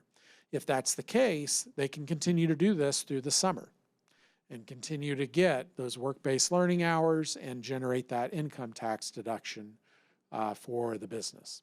So there's a few things you check here. You check the pathway that the kid is enrolled in. You give your local name for your local program, what the business would know your program as, what you know it as within your district as opposed to the state EMIS code, and then select the check boxes. Once you do that, you have the option of generating a PDF of the information that was on the screen. And once you have that PDF, you can print it off, give it to the kid. We do say give it to the kid instead of straight to the business because there's a place for the parent to sign off. Because you can't take detailed student information and just give it to the business without some kind of permission from the parent. And so that's why we say go through the student. Give it to the student. There's a place to sign on the form. And that'll just be a PDF like this that lists their courses and basically tells the business when they're eligible. You can also review documents that have been generated previously. Every document that was created for a kid will have a row in this user interface. And then once you click on it, you can see who generated in the district, when it was generated, and go back and look at it. So in a very tiny nutshell, that is the work-based learning module that we have added to ODEX to support that program in work-based learning. Any questions about that? Yeah. When it comes to our graduates, so they graduated in May and then the following tax reporting cycle, we're trying to get a signature from them after they've already left us to give to that employer. When will the form be available? This year's obviously new, but in future years? It's a good question. This form is populated and available as soon as you report your career tech courses to the department and they're approved. And so that reporting window opens up in the September timeframe for the current school year. So kids that are going to be graduating this spring, I would go ahead and give it to them even now if they've already started the work. It doesn't have to wait until it's claimed. I would get it done now and get it in the business's hand, and then they just hold on to it until they apply January a year from now. This January, they'll be able to claim tax credits from March 23rd of 2022 up and through December 31st of this year, so the end of this month.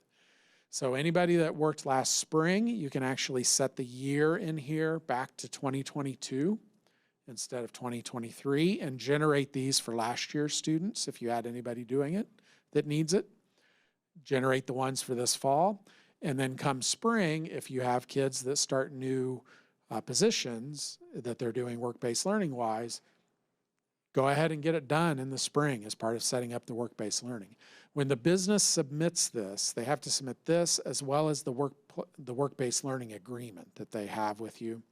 So, you know, there's this and what they actually paid the student they have to keep track of, obviously, and then the work-based learning plan. And those are the three things the department reviews to approve the tax credit certificate that then they basically have the month of January to get it to us. We have 60 days to get it processed back to them. And then they have to file that certificate we give them when they submit their Ohio taxes. They include that with their Ohio taxes. Any other questions?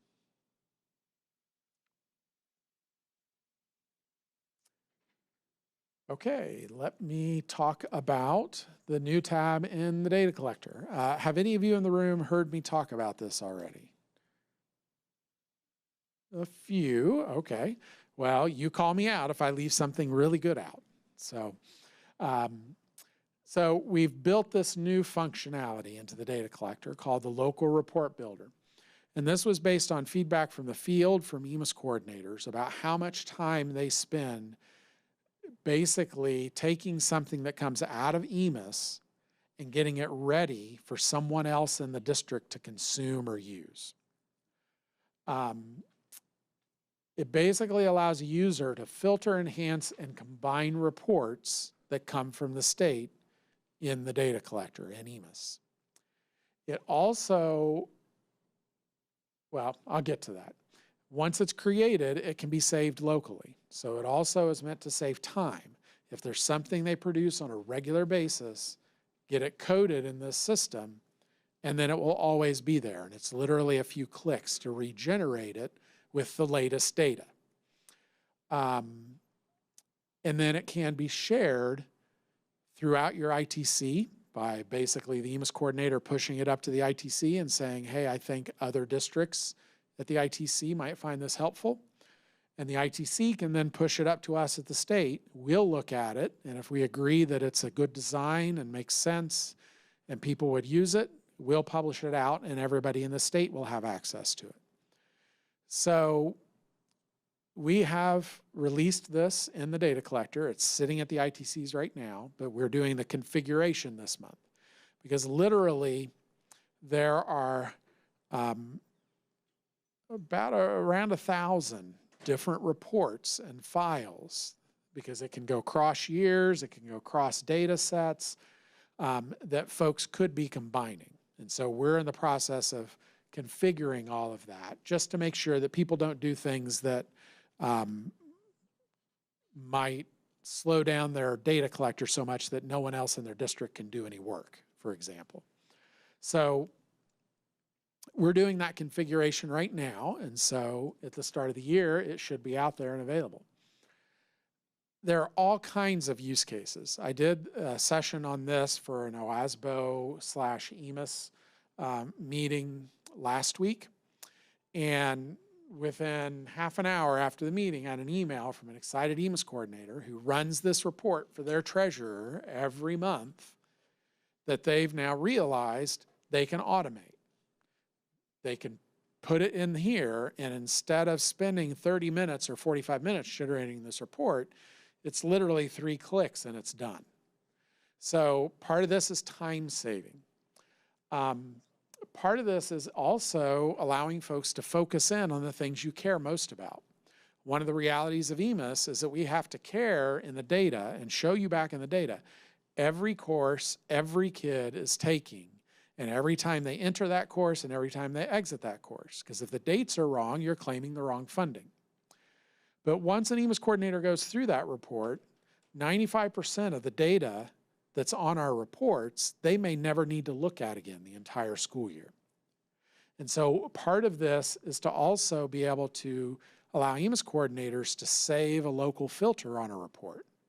So instead of showing me this whole report, only show me reports that have changed since this date, or only show me rows on this report that actually represent a real error instead of all the ones where I just need to verify data. Same thing could be true for you. If you like to monitor the errors that are happening on funding, I know some treasurers do that, you could now easily get a report that has just the error rows on it using this functionality. You know, my guess is that we estimate we probably have around 3,000 people around the state that use the data collector in some way, shape, or form. My guess is that 2,500 of them will never create anything in this new module. But they'll be able to benefit from all the work their peers do. We only have maybe 10 people at the department who are actively involved in creating and generating and coding reports for districts to be able to use. So, you know, we're going to already have many multiples of that. And we're going to have a 1 or 2% of power users that are really going to do things that I think are going to give you new insight into how your enrollment impacts your funding and how you are doing with EMIS reporting, and help you find things that you may not even know were problems in your data. Because some other EMIS coordinator figures out a way to ferret it out of the data, your EMIS coordinator runs it, and it's like, oh my gosh, I didn't even realize this was going on. You get it solved, you get more funding, your EMIS coordinator's life is easier. So in the local report builder, there are several functions. And so the blue line going across the top here shows the functions. One that EMIS coordinators really ask for is the ability to add a name, because we don't have names at the department. So things like our secure data center that are used for accountability, they can get reports out of there, but they're all SSID based and they do not have student names on them. With this module, they can now upload that file that comes out of the secure data center, and in about 3 clicks, add the name to that file so that it's more useful for folks in your district. The second option is to run a report. So that could be a report you saved locally or that someone else in the state has shared that you have access to. You can apply a filter. So that basically allows you to take any data file, any report that comes out of EMIS, apply a filter to it and save it so that you can pull up that filtered version of it with just a couple clicks. Creating or editing a report, which is where you would create something from scratch that might take 2 different reports and combine them. Sharing a report is how that is all, everything is shared around the state and around your ITC. The advanced query function will not be accessible when we first release this, but if you have anybody who does SQL data coding, knows how to use the SQL database language for pulling and extracting data, that functionality will basically allow you to write actual code against the data that is in the data collector and the data that comes back from the department, which will give kind of ultimate flexibility to what you create to pull out of the data collector. And then managing reports is how the ITCs in the state handle the distribution of report. So if you want to run a report that someone's already done, you can pull up a draft, which only you can see, or shared, which means more than yourself can see it. And whether it came from my submitter or my district, my ITC, or is shared by the Ohio Department of Education, then also filter on name. And as soon as you do that, you generate the list of available reports in a dropdown. You select the report you want, and you may be able to run it immediately. You just put an output file name in and say run it. And there's a description of the report, what it does, what data is used for it. It might be the case that once you pull up a file, and once you actually run the report, you just get a link, you download it, and you've got a CSV file of the report. It might be the report you run is one that could rely on different sets of data that exist within EMIS. And so one thing you might have to pick is which collection request to run that data on. We collect enrollment and course information in different windows throughout the year. So when you go to run the report, you pick the one you want to run it on. And part of why we did it this way is it makes it really easy for you to do year-to-year comparisons. You can run a report on the latest data from this year, run exactly the same report on the last data set from the prior year, and quickly see where am I at today on my FTE that I'm generating on my enrollment compared to where I was at the end of the year last year. It could be that reports have been designed with additional data that doesn't even exist in EMIS. So one of the things that we allow for any reports that are designed is up to 3 data files to be loaded. It's just a CSV file with headers that you can then attach and connect to data that's in EMIS. So if you have something in your local student information system or some other list or data source for kids, you can take data from that other system and combine it in EMIS with EMIS data in this system. So again, it adds a lot of flexibility to what you can do with the system. Applying filters. Basically, you just pick the type of data, the type of report you want to start with. And then once you pick your type, you get the list of all the reports, all the data sources in EMIS that match that type.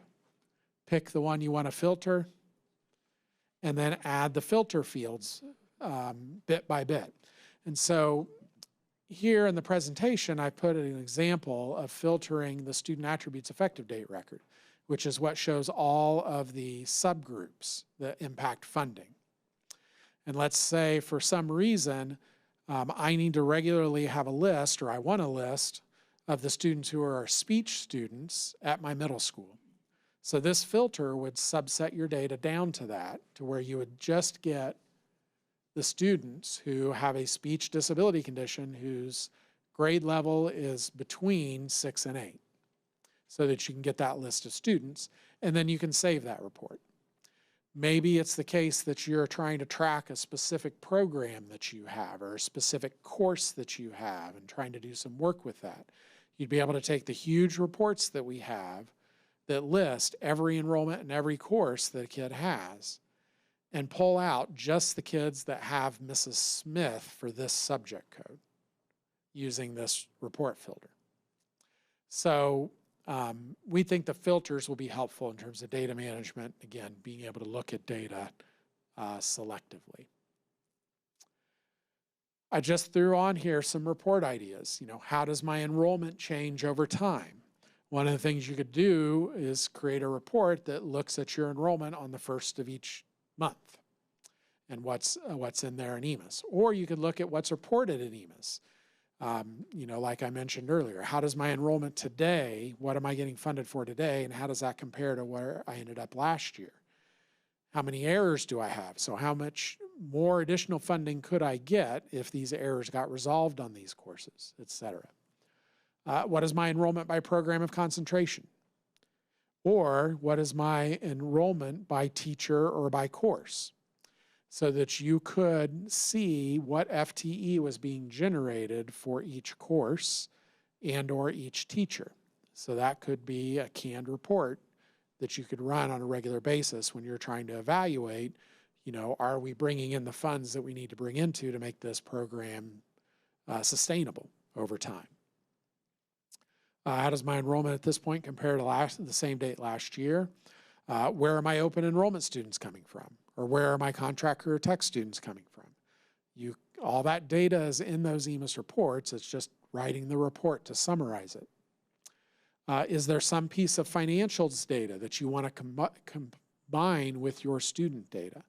Since those financials, the amount that you're spending by fund, function, object eventually gets loaded into EMIS at the end of the year for the financial reporting, you could combine that data with student data or combine that data with teacher data and look at how things match up. So, you know, the possibilities here I really think are endless. It's all going to come down to the creativity that you have and you and or your peers and what you are willing to invest some time in to develop the reports. We'll be happy to help folks that are trying to develop especially advanced things. And in the end, if folks aren't quite sure how to develop it in the system, but they can articulate what it is that they're trying to do, for ODE to add one of these reports through this report builder takes like 5% of the time, staff time on our end, that it takes us to develop a brand new report that comes out as a level 2 report or comes out in the system, because we have to do database tables and coding at ODE to push the data to your ITC, et cetera. But if you already have the data in EMIS and it's already there, if you can articulate a need and a use case to us, we can develop that report in a few hours usually instead of a few weeks. So we'll be able to do a lot more customization and give people what will really be much more helpful in getting your work done. So that is the local report builder. And I think I did okay getting through here and making sure we had plenty of time for questions. So let's start off. Any questions around the local report builder?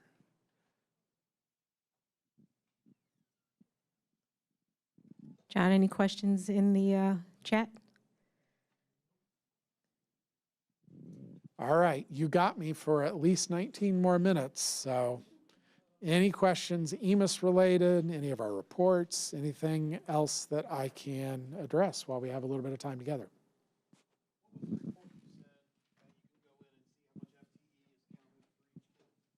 So the reports that indicate the FTE for each kid, get back to this report list here.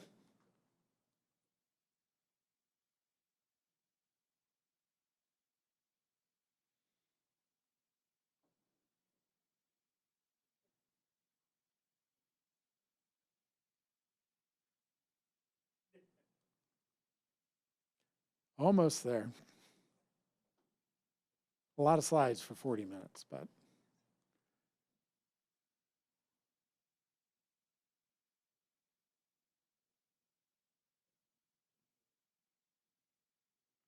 All right.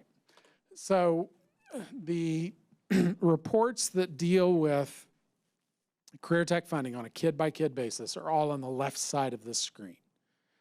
And so if I wanted to know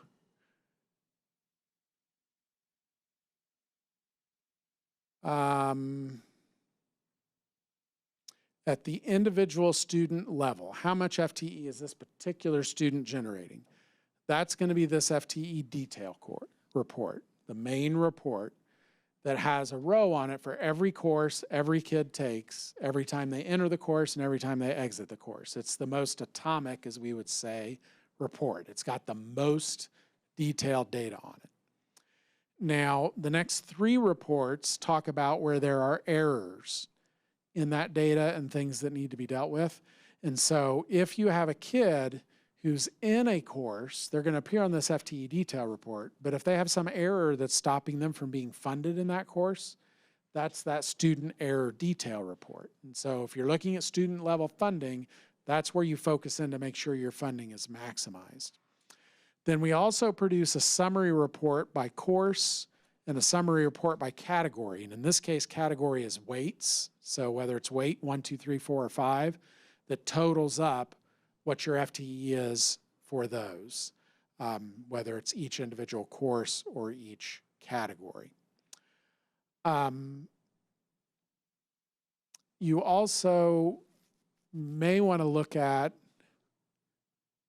this daily summary report number 8 for your contract career tech kids, because the kids are going to be summarized on that report where the funding starts at one district and gets transferred to a different district. So it's not at the individual kid level, but it's the groups of kids coming from each of your partners that you have where you're contracting students.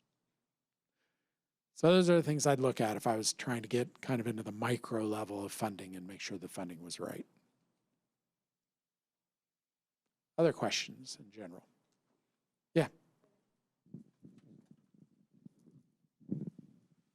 So I'm a director at an OTC, so this some of the stuff is very new and whatnot. But so could you explain what that contract training is? I've not heard of that. So contract vocational is, in general, if you live in Ohio, you have a right to attend the district whose boundaries you live within. And assuming your district is part of a compact that is part of a JVSD,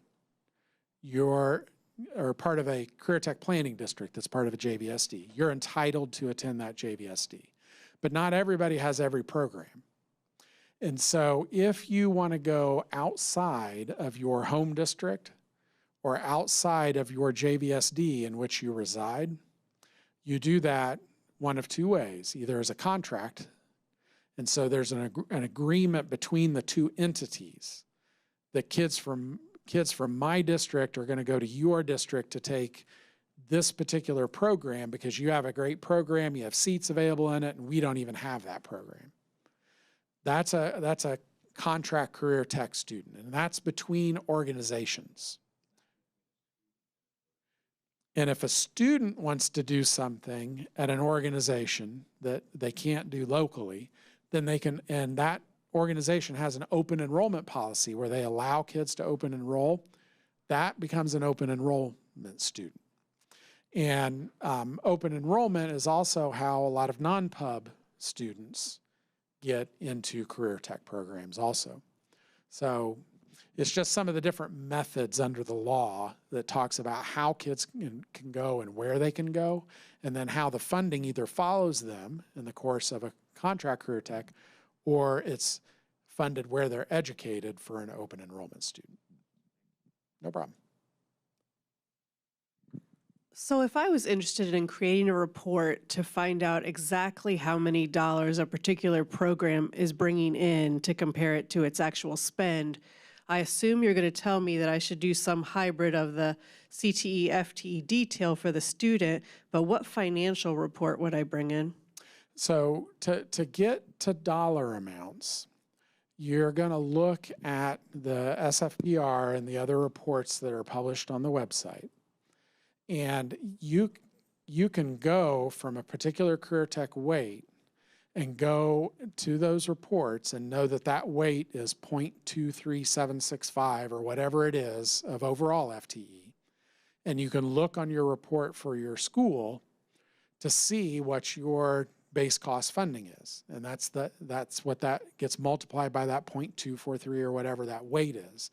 And so if you take those two numbers, multiply them together, and multiply it by the sum of the FTEs of the kids in a particular class or in a particular career tech program, that's how you get there. That's how you can get to the dollar amount that's generated. Now, when we start getting into guarantees and phase-ins and that kind of stuff, it does get a level more complicated.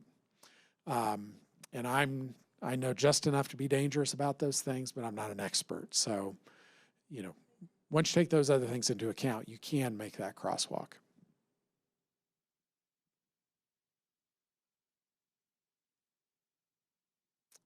Anything else? Nothing like ending early when you're last thing of the day, right? Okay. If you have questions that come up or things that occur to you after the session, feel free to drop me an email. You can reach me at our general EMIS email address, which is emis@education.ohio.gov, or first name dot last name, like most of the folks of the department, david.ely@education.ohio.gov. Thank you. Thank you, David. Okay, you guys are Tapped out, huh? It's a lot of information. We have one slide left. I promise you I'll let you go. Thank you so much. Appreciate it. Oh, that's okay. Bear with me, everyone, and everyone at home. Bear with me. Let's see here, because Josh put some time into this, and I don't want to skip out on this last slide. Okay, so parking lot.